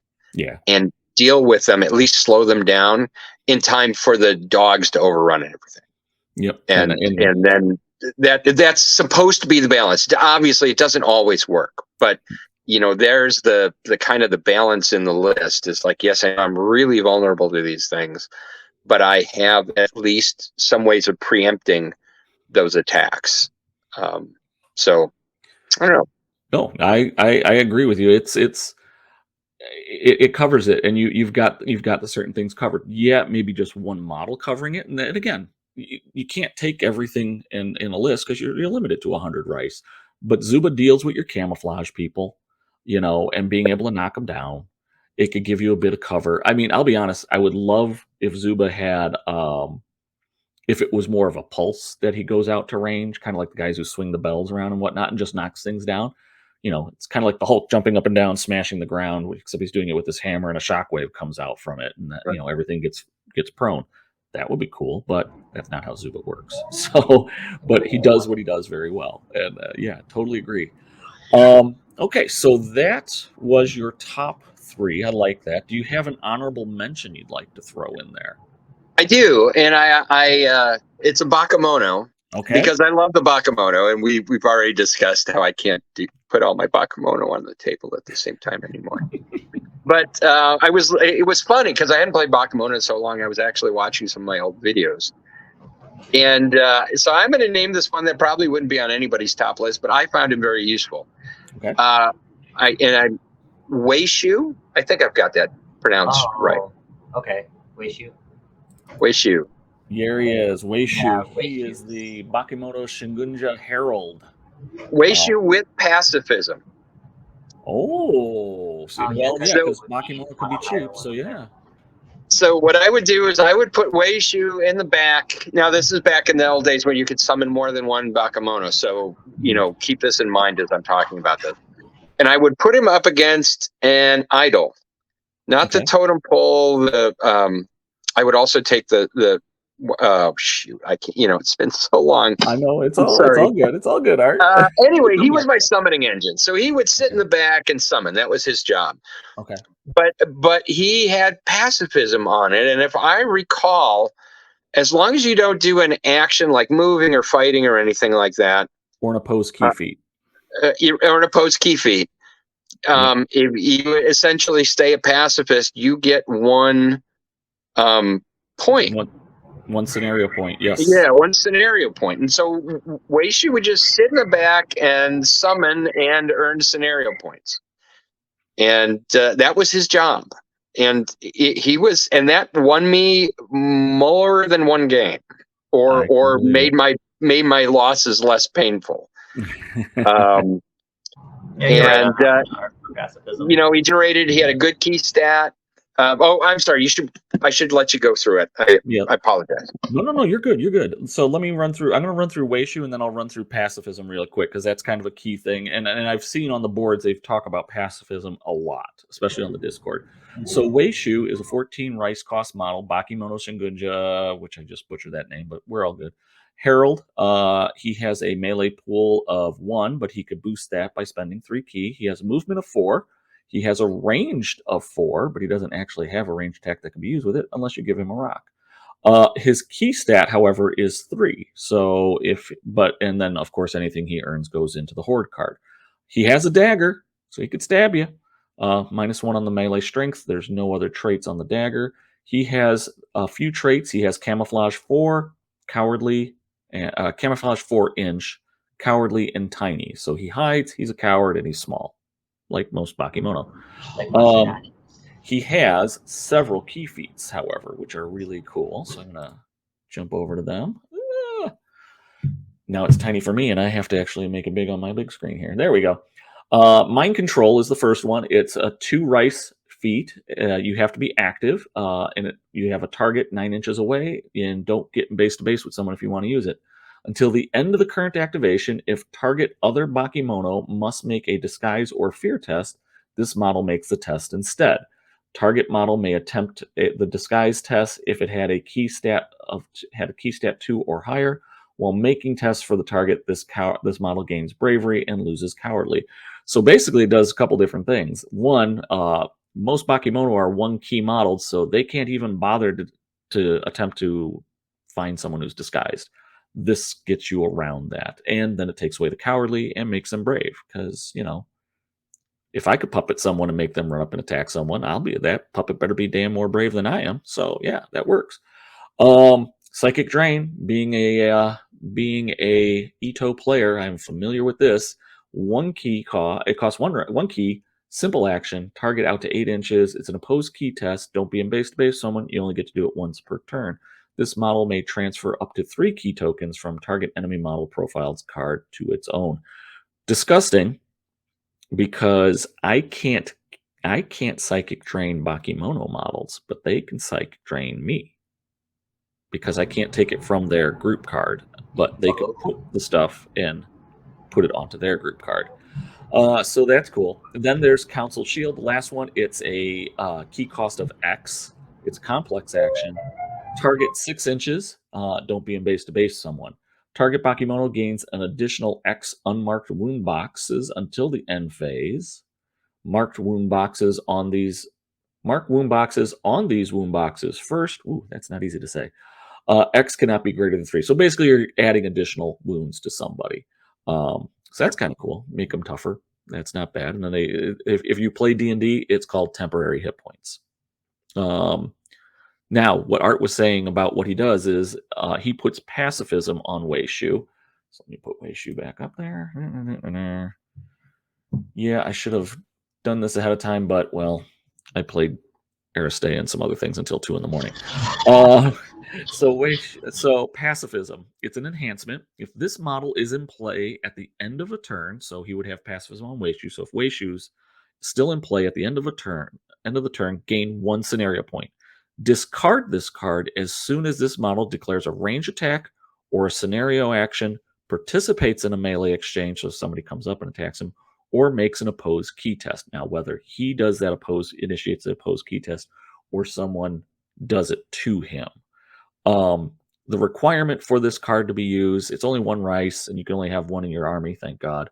Requirement is you have to be the highest rice cost model in the warband. So at 14, he's a pricey Bakemono. So it's and you could have lots of other fairly effective Bakemono that cost less. So there you go, Art. That's pretty much him in a nutshell. So, we mentioned this off camera, but, I always kind of look at the Bakemono as kind of a gestalt entity, so you certainly have interesting individuals, but it's really how they act as a mass that is what is going on, where the strength of the army is. But this guy has just got this unique skill set, and it just sets up so nicely with that pacifism card that he can do he can basically do all kinds of things that you need him to do, like especially the bravery and all of those things. He can still do that and still keep the pacifism card. Yeah, and one extra point every turn can make a big difference. It's huge. And this comes from the with the new 2-player starter in the Kiyozumi family theme. Yeah, it's huge. Or if you're running Kanamina with professional, is it professional or is it swordsmanship? It's swordsmanship with the family theme, but then if you take Koga in the Kazumi theme, then it's just like you're getting a twofer. So in the way swordsmanship works with Kanamina and Koga is if you have swordsmanship on it, if Kanamina is successful with if it's an attack or just an action, you gain 1 die roll. You gain 1 scenario point. If Koga fails a roll, you gain 1 scenario point. So it's we played in one of our battle reports. We played. Cody was running the Kiyazumi, and I was running, and I had. And you don't even have to have Koga in your list. Koga just has to be on the board. So I had Koga on the board. I couldn't. I had my dice, so he was failing left and right. Kanamina was doing awesome and just slaying people and winning all of her rolls. He didn't have to flip. He didn't have to score a single. He didn't have to have any of his models flip anything to score a single scenario point. He just racked up. I think he racked up at the end of the game 12 scenario points just by dice rolls and just a couple other things. So it was very frustrating. Yeah. That those types of abilities that just kind of circumvent you playing the game a little bit are disgusting. Because I know in our battle report, I did the exact opposite to Cody, and I tried to. I mean, we still tied 1-1, but I mean, if I hadn't had a couple bad die rolls, I probably would have lost. But otherwise, it's like I didn't have to touch anything. It was just kind of, it's just like attack, and I'm just racking up all the points. You got to still be successful, so you got to pick and choose your battles. But yeah, cards like pacifism, they make you have to target prioritize a lot better, and it becomes harder, especially if you sit them at the back and can't get back there through a wave of Bakemono that could keep coming out. All right. Well, I guess, and I did want to mention Boba. Yeah. Okay. Boba was the first Oni I painted. Really? Love Boba. Man of culture, good art. like I said, I have to say we'll talk really quick later about the models. I mean, I love all the Oni models. I'll be honest. I think the Onis are really cool. I think some of the Oni shoes are pretty good, but the Oni models really appeal to me. And if I went that route, it will just be like when I played my old War Machine days, because all those Onis are metal and they're huge and heavy. And they're red. And they're red. So, that makes it even better. I know how to paint red. Kador for life. All right. So that was Art's top 3 and honorable mention. And I like all of them, especially Wei Shu. And I didn't really think about putting pacifism on him because, I like losing. Well, Wei Shu falls into that category of special models that pacifism is like the most optimal for him, because he can use into the shadows, and then Wei Shu can just kind of hang back there and be like, I'm cool not doing what not needing to be part of the warband. So he belongs to the special gentleman's club of individuals who are like, I'm like the best target for pacifism, basically. Yes. The Bakemono Club of Extraordinarily Cowardly Bakemono. Which is all good. All right, so that brings us to me, and the question I'm sure everybody's asking is did Jason pick all of Greg's choices? And the answer is almost. So this means that I'll probably go really, really fast. So for my top 3, the first one that I have at number 3, and I wish I would have spread across all 3 choices, Bakemono, Onishu, and Oni, but I didn't. It was just a happy coincidence for me, to be quite honest. Works well, though. It works well. So my first one is tuning. Okay. And my bullet point on tuning is he's a one-trick pony, for darn sure. And what's that trick? You can get to summon a second time in a turn. And for 7 points, being able to have that ability, especially now that you can't summon as much as you want, that's a huge thing. It's his unique effect. I'm not going to run over the stats. We've already done that.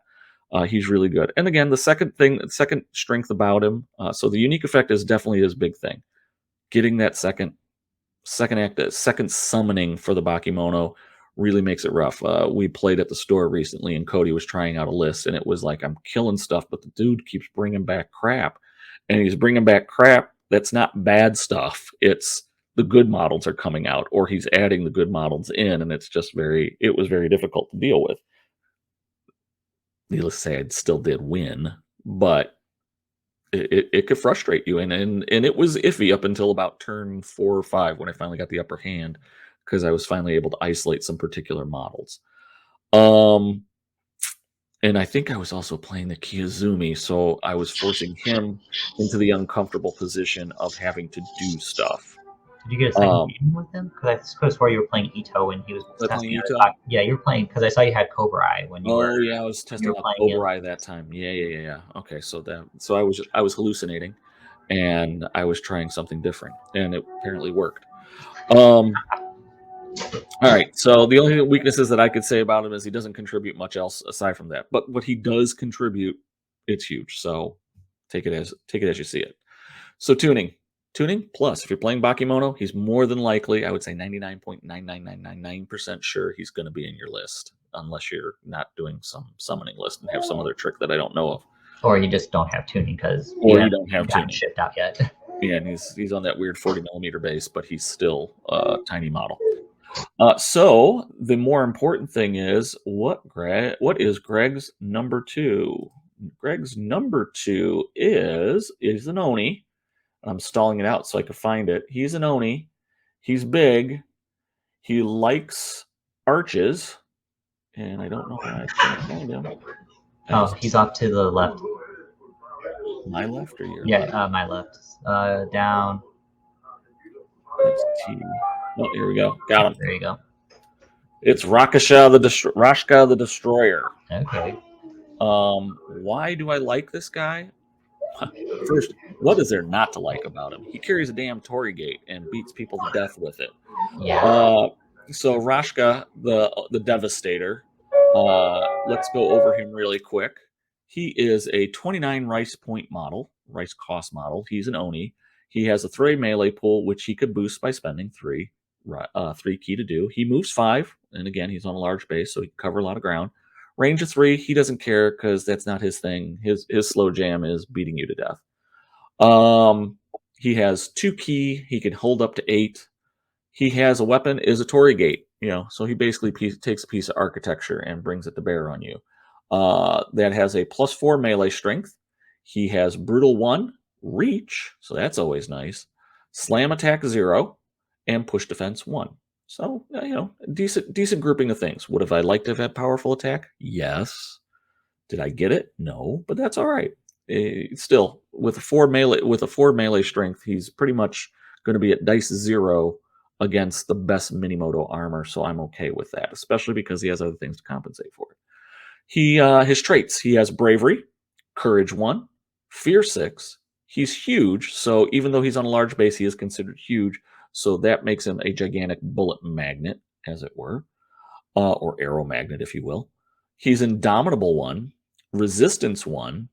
He can Oni rage. He has split attack. He's strong, and he has tough 1.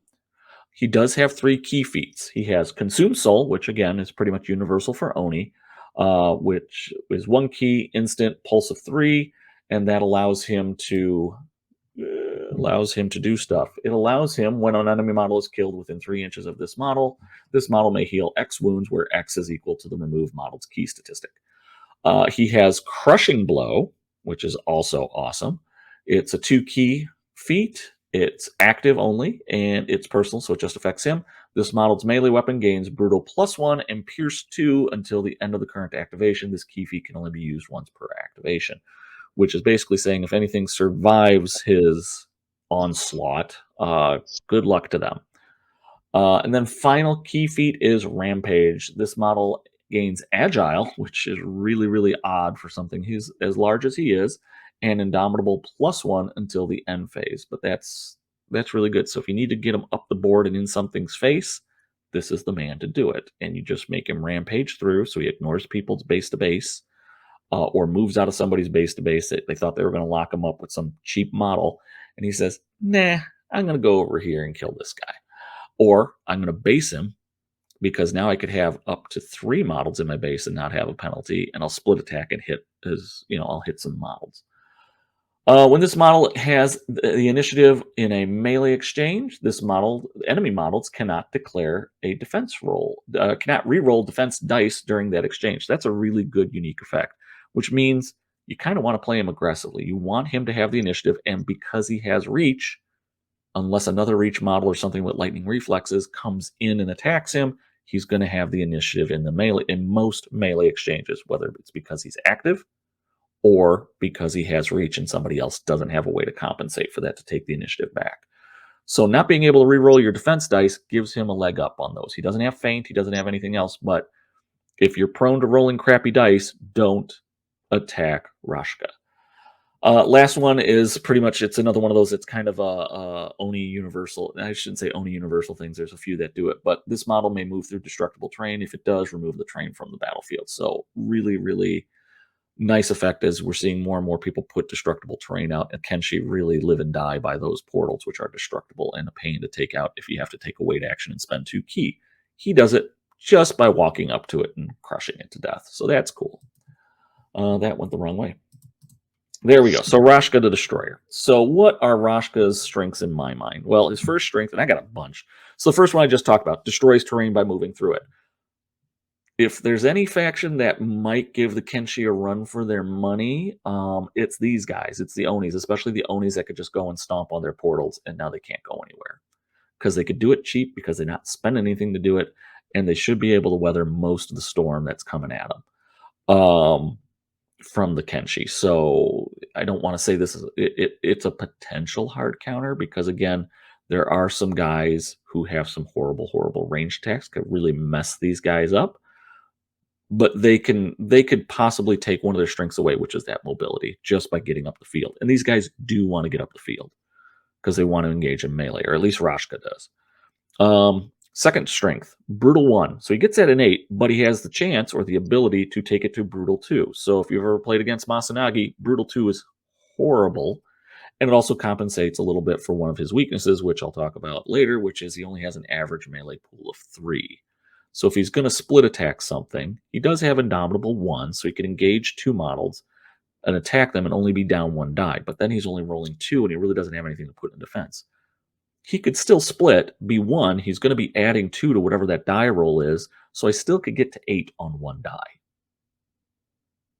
Not likely, but I can, and still be protecting myself. So that makes him a little more effective. Strength number 3. He can engage up to 3 models with no ill effect. Again, I have to Rampage to do it, and that adds +1 to my Indomitable, so that means I could be engaged with 1 model. I Agile, I could engage up to 2 more models and not have a penalty for being engaged by 3 models, and I could still split attack. So that's pretty good. And it's not bad because for 1 activation, I can remove 3 activation tokens off of my enemy. So again, much more effective, especially because he doesn't have Tireless and he doesn't have Endurance. So the more models that he can engage, the better. And remember, Rampage lasts until the end phase. Let me make sure I said that right, because Lord knows I've gotten things wrong. Yep, until the end phase. So once he activates it, it is 3 ki. It's expensive, but once it's gone, once it's up, it lasts. It lasts all night. Pun intended. And last thing is just his basic brutal strength. That Torii Gate attack is +4 melee strength with the chance to get Pierce 2 with strong. Really means that no target's safe. You know, even the high armor cost. So if I'm up against a Minimoto and they have armor 4, my Pierce 2 is going to drop it down to 2, so I'm +2 with strong. You know, now again, I have traditionally bad dice on damage rolls, but I'm still going to put a hurt on something because I should be getting a fairly moderately good success level, especially because they're not going to be able to reroll their defense dice. So I like that. Those are all the reasons why I like Rashka. I think I think the model is just awesome looking, to be perfectly honest. That's the one I'll say. This model, Zuba appealed to me. He's probably I probably put him as my number 1 model that I like, just because he's such a serene looking Oni with the hammer. Rashka is just pure rage, and I love the look of that model. But he does have weaknesses, and that's going to be reasons why people probably don't take him. The average melee pool, which I already mentioned, can boost it, but I really want to spend that ki elsewhere. I really want to take Crushing Blow, or I really want to Rampage, and I really need to hold on to 1 ki so I can have Consume Soul, because the dude's going to take wounds before he gets there. So I got to be able to heal myself. So while I can get to 4 dice, and there's going to be some occasions where I may, especially if I'm engaging a bunch of models and I'm doing split attack and I'm going to pay the penalty for the split attack, and I don't want to be 1-1 on my attack defense, you know, I want to make sure that I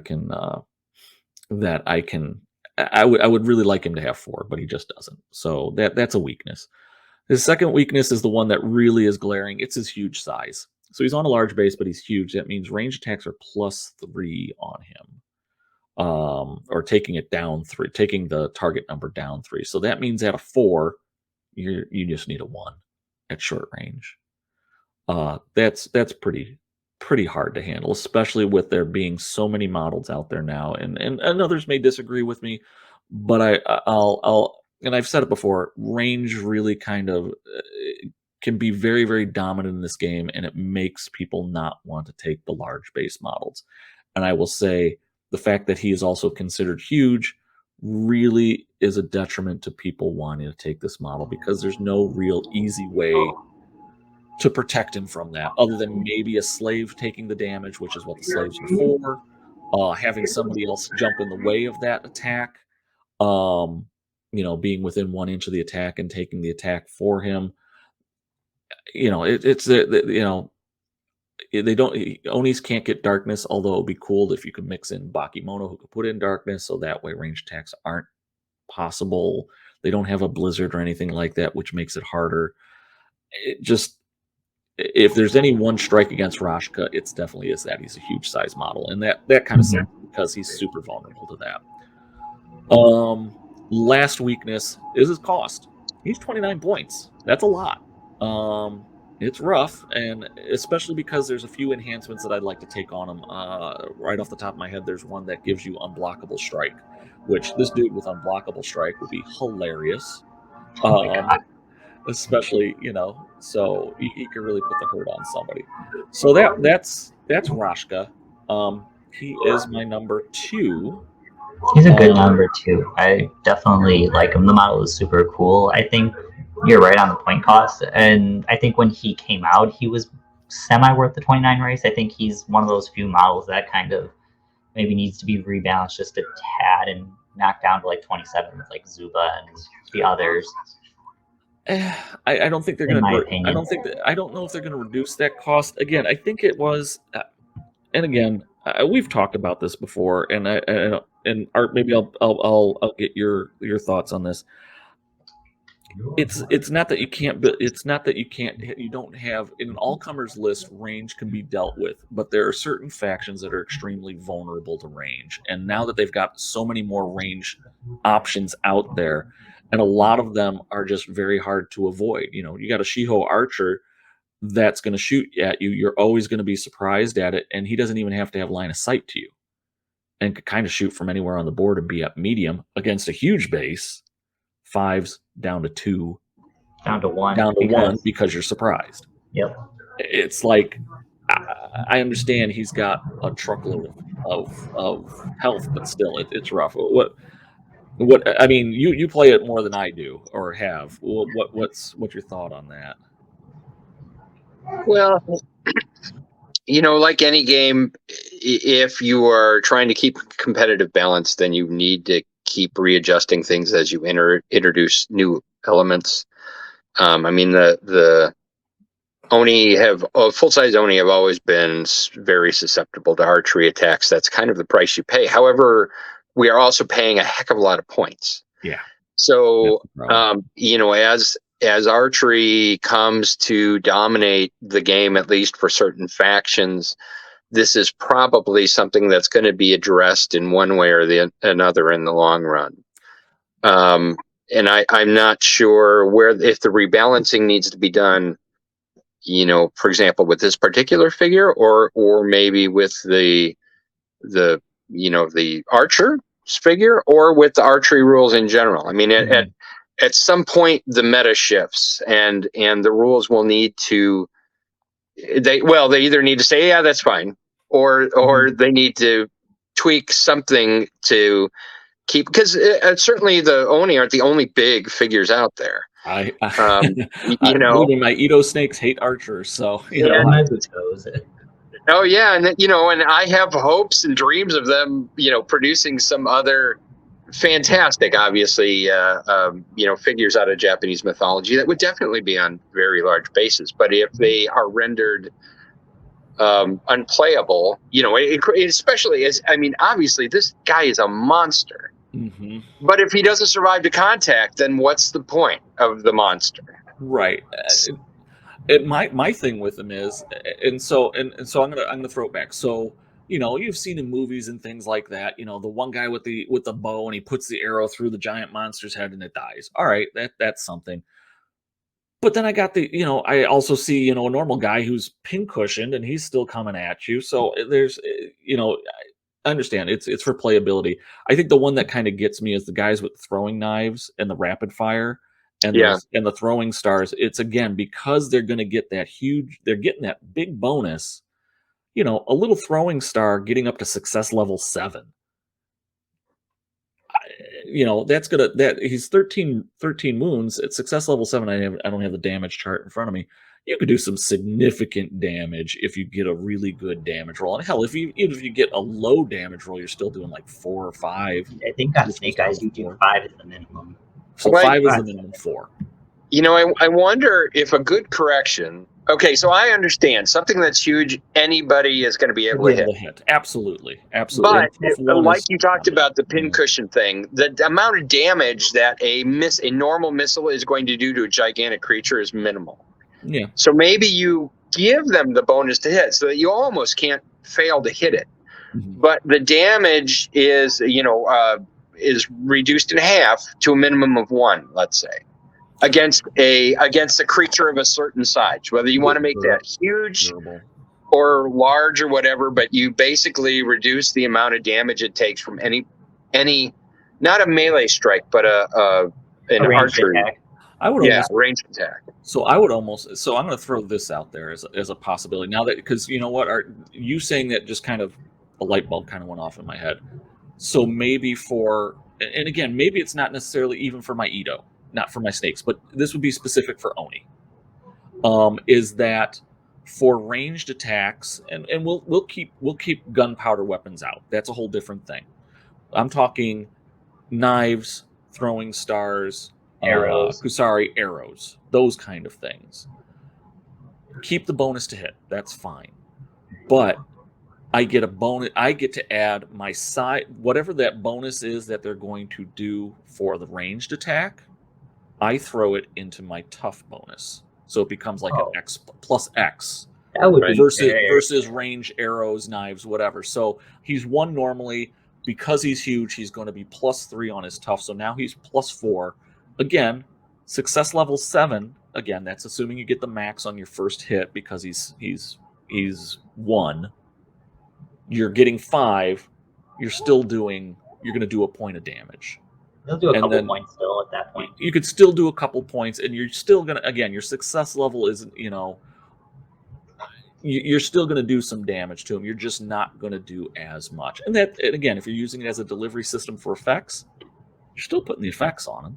So that doesn't go away. You're still doing some damage, and it's not durable where it doesn't matter how high you roll. You're still going to do 1. You still have the chance of putting it through his eye and doing a significant amount of damage. It's just not going to be 1 arrow shot reduces him by half because it's success level 7 and you got 12. Right. Now, that's a thought. Again, other things that could do it again. There's other factions that have large base, or the Cult of Uri isn't necessarily not necessarily. What's the word I'm trying to say? Cult of Uri has some things built in to deal with range, and they're large. Right, but they're not as susceptible to range. They're just slow. They're not susceptible to range to the same degree as something like an Oni.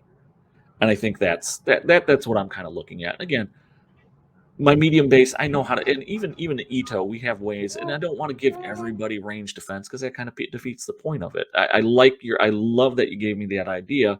Now, whether they run with it or not, I don't know, but I think that would make it, one, it would still allow them to keep their point cost where they don't have to monkey with the point cost, because we'll call it a huge base point cost reduction or large base point cost reduction. But it seems thematic, You're still going to get the big hit on them. You're still going to put an arrow in a spot. It's just not going to be as devastating. And again, Biku gets rapid fire 3. First one's a 7 success level. I get a 12. You're down half your hit points. Next 2 are going to possibly be 6s. 3 throwing stars, turn 1, and I'm dead. 29 points. It doesn't sit right. And again, it's a thought. I'm glad we talked about it though. What if you had like a dual toughness? So you had basically its normal toughness against like melee attacks, and then you had a secondary toughness versus range. That would be another way to do it.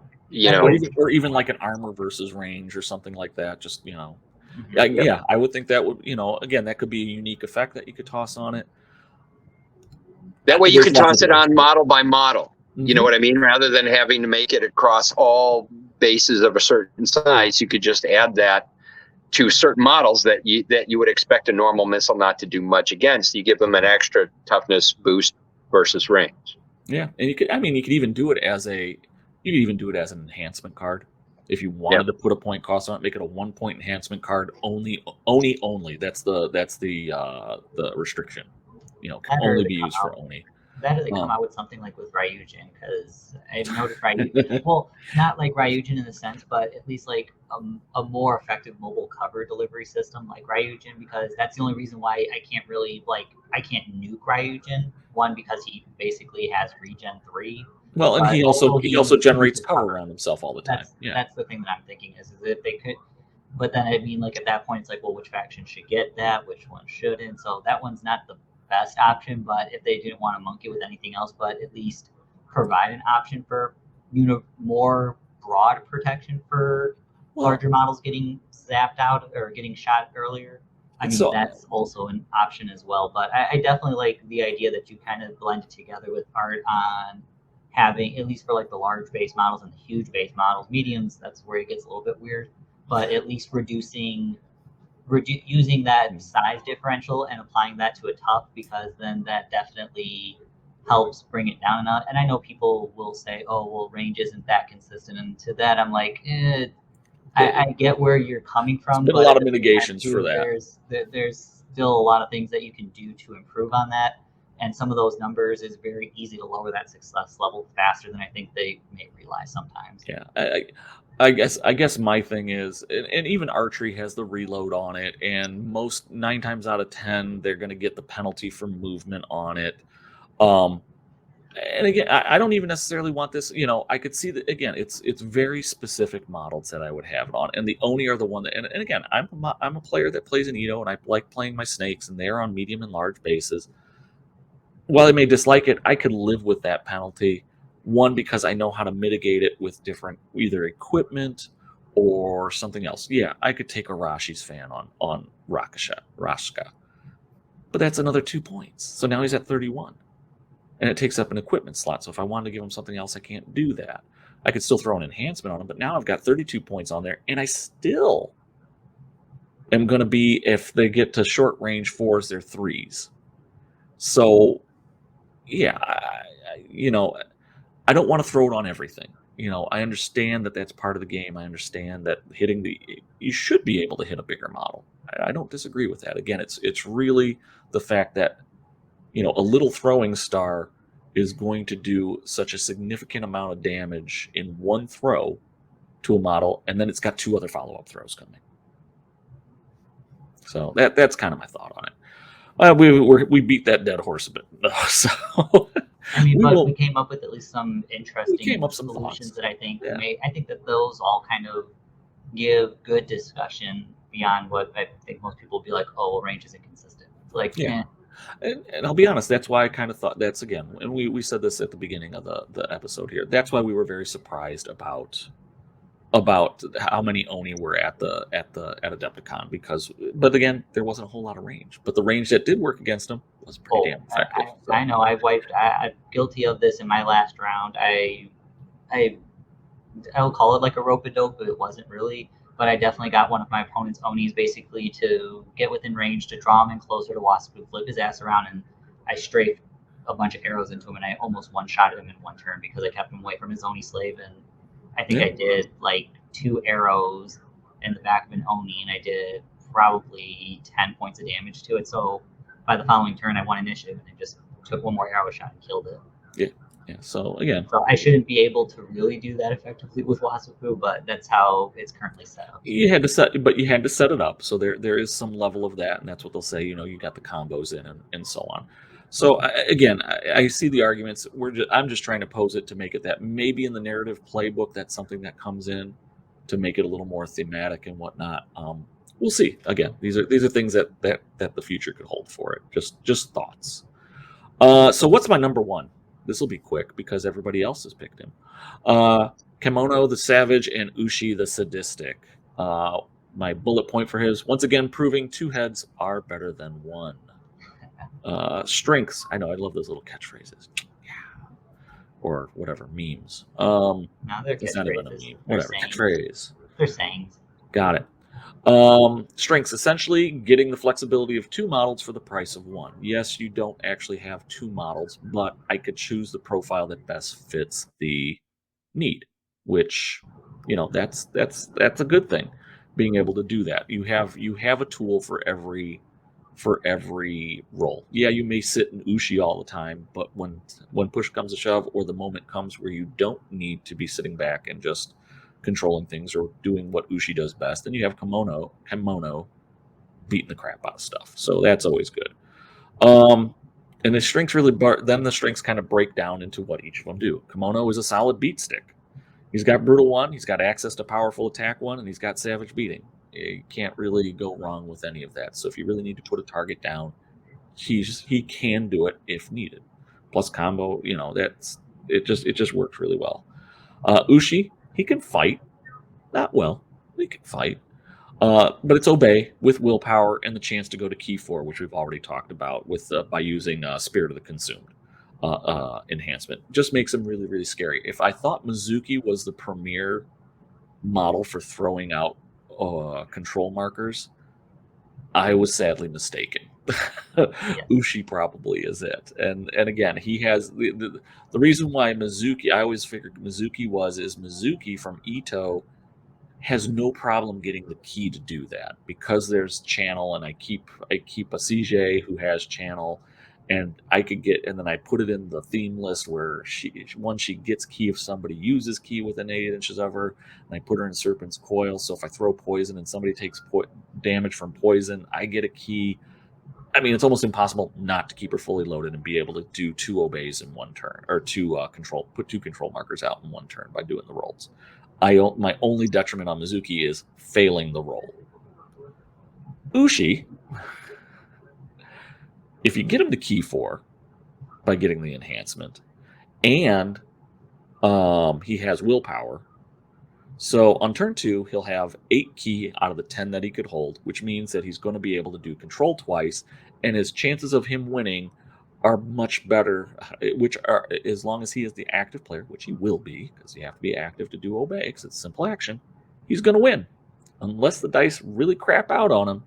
But you got 4 dice with willpower adding 1, or is it you're rolling 5? Yeah, It's so you add +1 to your roll. So you add +1, so it's like brutal, except it's a mind game. So yeah, I think I will have to rethink my thoughts. Or my saying that Mizuki is the premier? No, Ushi is really the premier, which is why I think every Savage Wave list at Adepticon that was there was running him in it, because he's just that damn good.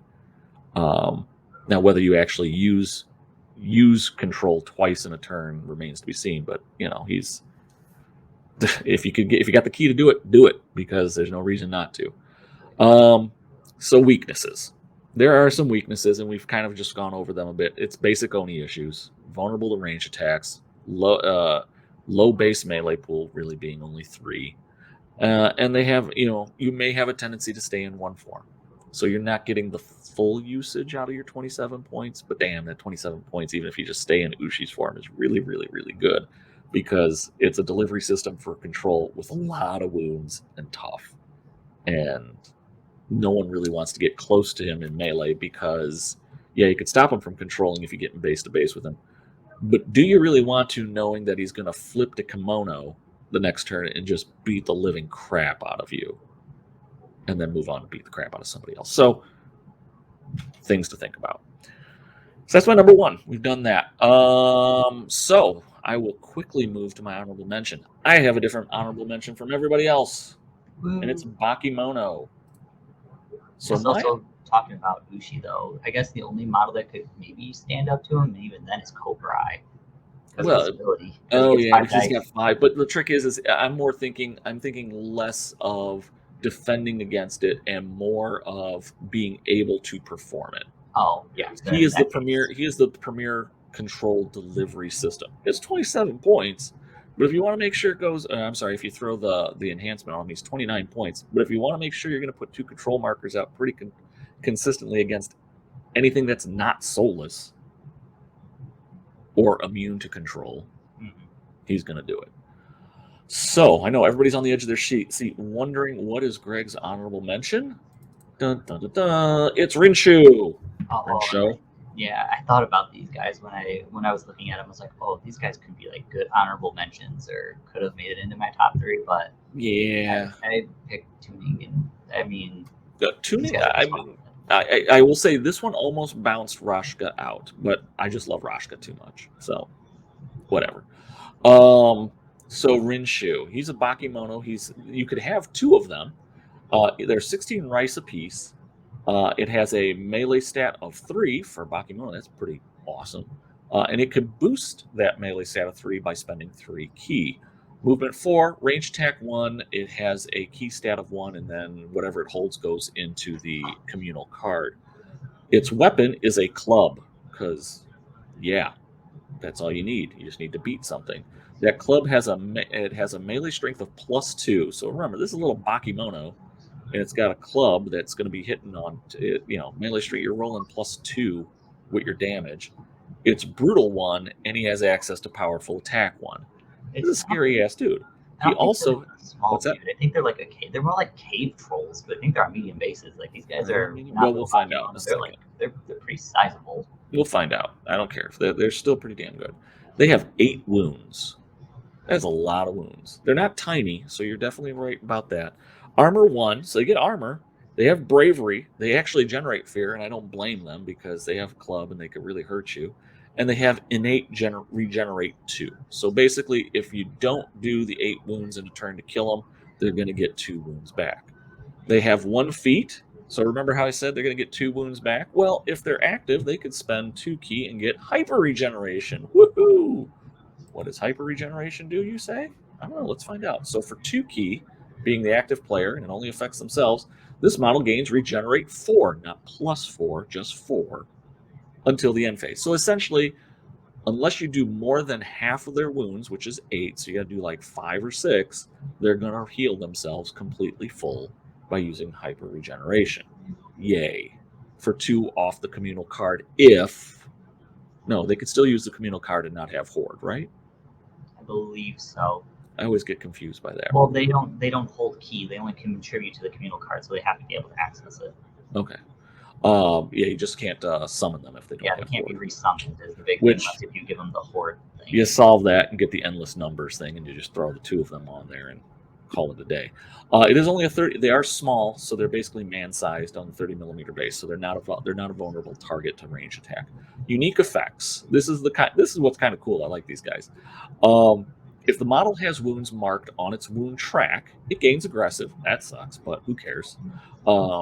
They get combo 0 and fear 6. So they were scary before. Now once you wound them, they're scarier, and they get combo 0. And then they'll come back to normal because they hopefully will regenerate that damage if they don't. But that's still cool. The other one that I like, which I think is really kind of thematic, this model automatically passes fear tests caused by small base models. So there's a lot of most of your undead models and your Kurai models and whatnot are basically small base models. They don't care. And the bigger guys they're afraid of, the medium and the large base models will kind of give them pause. But essentially, they don't care if you're small, but you're the same size as them. They'll just beat the crap out of you with your club. So, So what do I like? They're a solid Bakemono fighter, brutal 1 in the 3 melee pool. They have 8 wounds with regeneration or hyper regeneration. They can become Horde with endless numbers. And the unique effects really, even though they become aggressive, I don't think it's a detriment to these guys. They want to be aggressive. And when they have access to the communal card and you're not doing a lot of summoning with summoning of stuff or whatnot, or you're not doing a lot of the tricks, you could boost them to 4. And so being aggressive is not that big a deal when they have Brutal 1 and it could be 2/2 on an attack. So I like them for that. There's 16 points. You could take 2 of them, but if you really want to add some punch to your list, these guys could do it. Now, if you're playing like a list that Art was playing, where you're going to have pacifism on Wei Shu, this is going to throw that right out of the window. So you're not going to be able to do that. You're playing a totally different game with these guys. You could still do the Horde summoning thing, and if they have the Horde ability on them, you might hold them in reserve. Oh no, they got to be out on the board. So no, never mind. Take that away. They have to be on the board to get the Horde. It's just if they get killed, they're going to be coming back. Yep.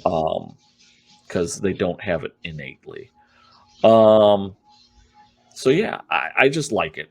For normally you don't see Baki. There's some Bakemono that could be bad. I thought about putting Haratsuna in there, but I don't like Haratsuna. I mean, Haratsuna is all right for what he does. He's just annoying as hell. He's annoying, but yeah, that's him. So yeah, that's my honorable mention. It's not for everybody's list because again, like Art said, it's just all. There's a whole different. The best way I could describe it, it's like Jung. We talked about Jung. You have your list, and this is how it's built. It has all these basic figures in it, but I take a captain, and now it plays this way. But I don't want that captain, so I take that captain out, and I put another captain in. Now it plays a different way. It's kind of the same thing with Bakemono. I have this group of Bakemono. I know I'm going to be summoning in a lot of things, but depending on the specialized Bakemono that I put in there, the list plays totally different. And there's totally different ways of dealing, of how it gets handled. So this is just another way of doing it. If you want to have a little more beat down Bakemono, throw these guys in. But if you're going to be playing cards like Pacifism on them, it's going to definitely screw with the list. So you don't want to do that because I'll be honest, Art's way of playing it by getting Wei Shu sitting in the back, throwing some support out, and just racking up free scenario points. Yeah, it's beautiful. There's no reason not to do that. All right, so now we come to that was it for me. I think the combined top 3 is going to be a lot easier than normal. I could be wrong. I mean, I think our number 1 is. Number 2 and 3's got a little bit of debate on where we want to slot some things in. All right, so I think we'll start at number 1. Are we all gentlemen in agreement that Kimono and Ushi are the number 1 that you're going to see? And again, keeping in mind, if you're going to play an Oni dominant list, again, Savage Wave is a little weird because they have the one faction Onis here, they have the Bakemono here. They can mix, but you don't normally see it. So, but I still say, Kimono and Ushi are pretty much your number 1 pick. They're just that damn good. They are. Yeah. So that brings us to number 2. What will we slot in a number 2? I think we all had something different for number 2, right? So I had, I'm forgetting his name, Tang Yu. Or Tuning. You had Tuning. I had Tuning. You had Rashka, and Art had Zuba. I mean, at that point, then it starts going to like rank choice voting, where you had. I had Tuning in the number 3. That's the number 3. And then at that point, then I know me and Art also had mentioned the Kaihei, but I definitely would think that they would be more of a number 3 for / honorable mention on that point. So that's kind of where it's like, based on what we've kind of talked about, I guess, is anybody willing to move or concede on a number 2 based on just some of the models that we talked about? I'd concede on Tune, just because I didn't know about it. Okay.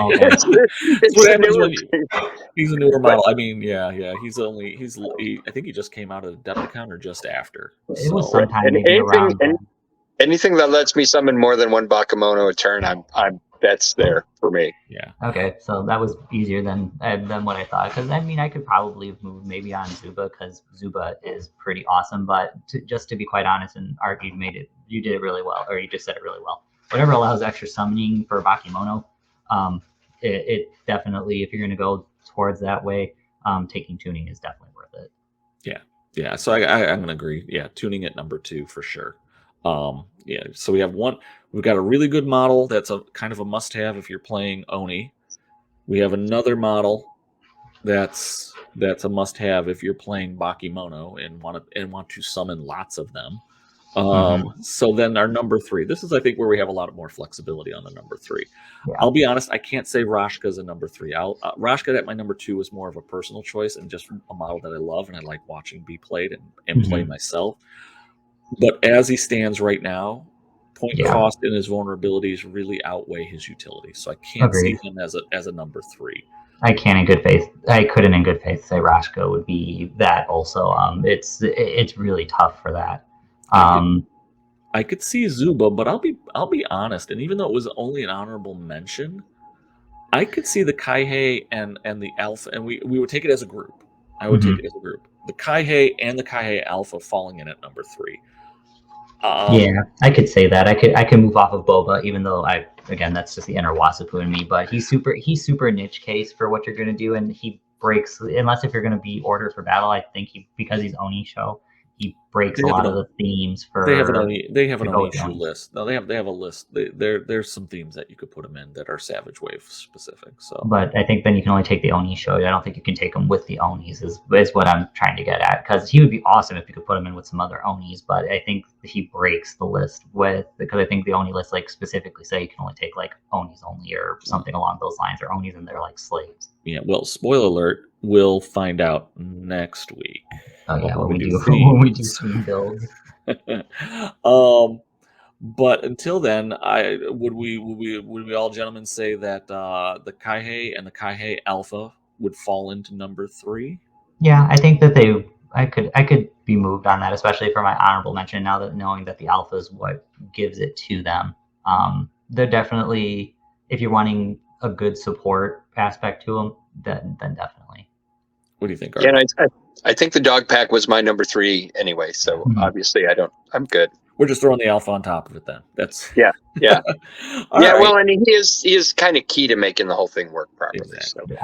And I'll be honest, when you're looking at it, and again, and we kind of said it as we discussed it, if you're going to take the Kaihei, there's no real reason not to take the Alpha, and you still got points to burn. Yeah, to put good stuff in. So it's kind of like a no-brainer. And again, I will say, if you're playing it, you could have a lot of fun with it. If you're playing against it, it could be very frustrating. But I'll tell you, it's point, click, and kill. But you have to have a little bit of thought to it. Once you master it, and I think this goes with anything in Bushido. Once you master certain things, it gets really good. You get something that's really, really powerful. There's counters to it, but it may take your meta to figure it out a bit. But really, that's going to be it's a fun list. Yeah, I gotta tell you, the thing I like probably the most about the dog pack is that it functions the way real dog packs work in the wild. Okay. Which is, you charge a pack of wolves into a bunch of running elk, and the wolves are going to get kicked and stepped on and ignored to the most part. But if you can isolate one and then surround it and attack it with, that's how the wolves will go in and feed themselves is by singling out weaker animals or younger animals and taking them out. And in Bushido, the dogs work the same way. If you send them in singly or you send them into a crowd, they are not going to function very well. But if you can isolate a model and surround it, then they're going to have a lot of success. Yeah.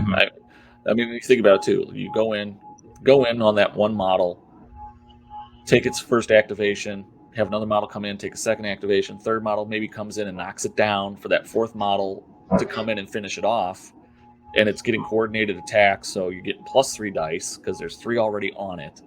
And it's down, so you get vengeance. It's having had that happen to one of my models, it's not a happy day. But it's super effective. And I mean, you could do that if you play it right. You could take down 2 models that way every turn. Play it right.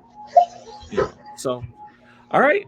So I think we're good. So just to round out the top 3, starting at this is the group top 3 for our Savage Wave choices. So at number 3 we have the Kaihei pack with the Kaihei Alpha, a great value at 40 points, I would say. Then at number 2, we have Tuning, the Bakimono Ricola man, playing his horn in the Alps and summoning more and more Bakimono. And at number 1, we have everybody's favorite two-headed guy. We have Kimono and Ushi. Not a comedy team, but if you want to ever get somebody controlled, that's your model for doing it. All right, so that's it, gentlemen. Art, thanks for joining. Yeah, absolutely, Art.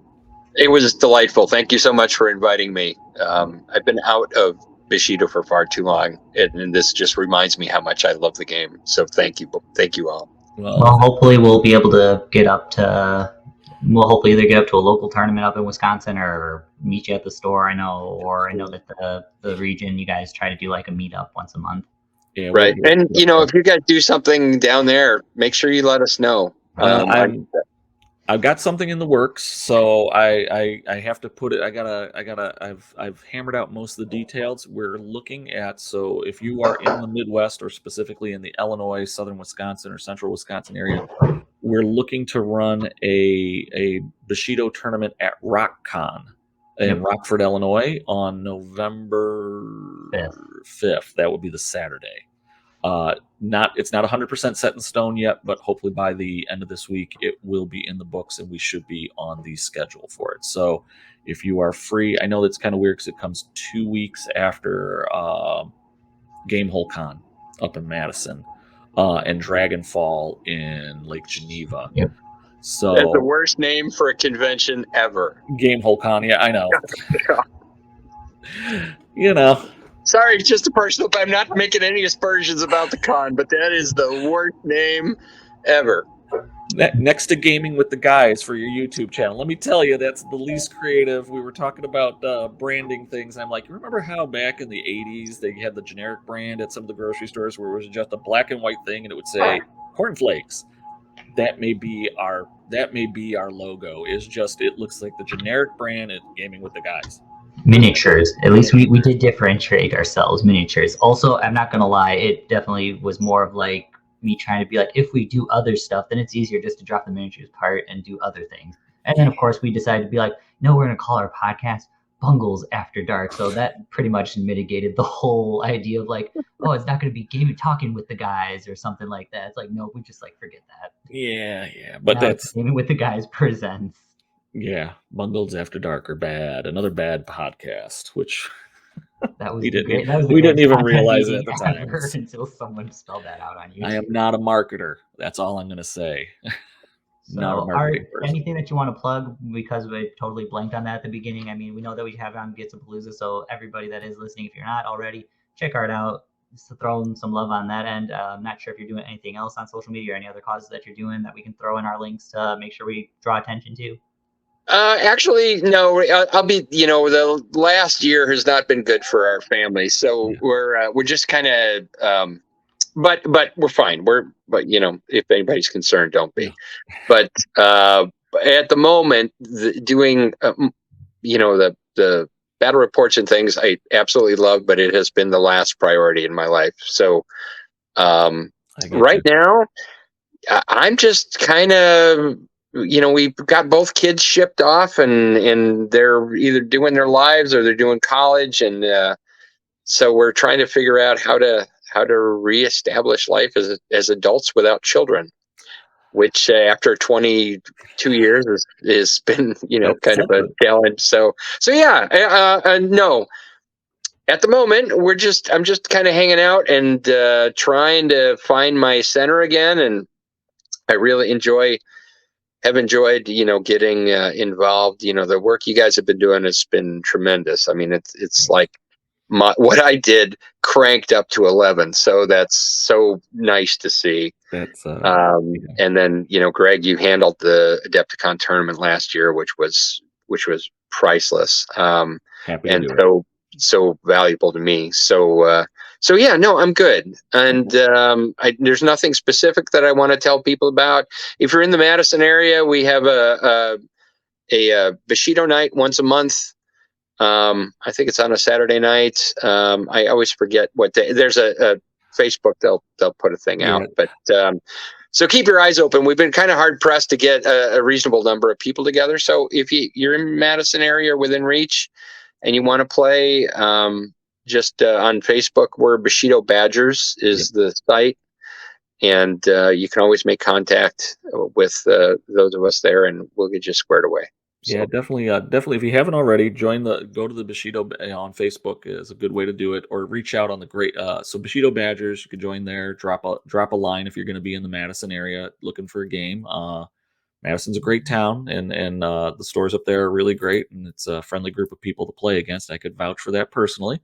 Also, if you're not of the Facebook ilk, drop a line on the Discord, the Bushido Discord channel in the Great Lakes region or the Great Lakes channel, and just throw a shout out that you're going to be in Madison at some time and looking for a game. And either myself or somebody is probably watching that Discord, and we'll get the shout out to the people who are typically out at the stores and whatnot and can meet you and play a game.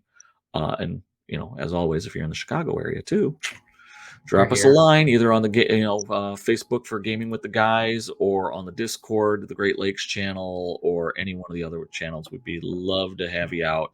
Several different stores in the area that we could play at. I'll admit I'm lazy and like to go to Grognard's and Roselle because it's only 5 minutes from my house, and I'm a lazy man. But Games Plus isn't that far away. Plus, there's stuff up in Grays Lake. There's places in the city. So lots of different places that we could try to get out to and get you for a game in sometime. All right. Well, Art, like we said, it was great having you. It was good to catch up with you. Good to get your thoughts on some things, and hopefully we will have you back on again sometime and just talk Bushido or just talk gaming in general. As you kind of get back in the flow of things. All right. All right. Thank you, guys. All right. Thanks. And hey, for everybody, if you enjoyed this, give us a thumbs up. Give us some comments. What you like, what you didn't like, what you thought of their lists, what you thought of our top 3, what you think your top 3 would be. Love to hear those things. It's always a good time hearing and seeing what other people's thoughts are, because we learn so much about the game just by hearing from what everybody else talks about. And again, if you did like it, give us those thumbs up. Always appreciate those. Tells us that we're doing something right. And then last but not least, if you haven't already, subscribe. It's everybody says it. What does it get you at this point in time? Absolutely nothing. But we're getting closer and closer to that time where we might be able to do something with our subscriber list. I know Cody, me, and Jason were talking about a possible competition that we would be able to do with our subscribers. More details with that will be forthcoming. But you know how that will help accelerate that? By subscribing. So subscribe. We would appreciate it. Thank you all for listening. Jason, it's been a pleasure as always. Art, glad to have you here. And for everybody else, thanks for joining us. Hope to see you again soon, and have a great day or evening, wherever you may be. Have a good one. See ya.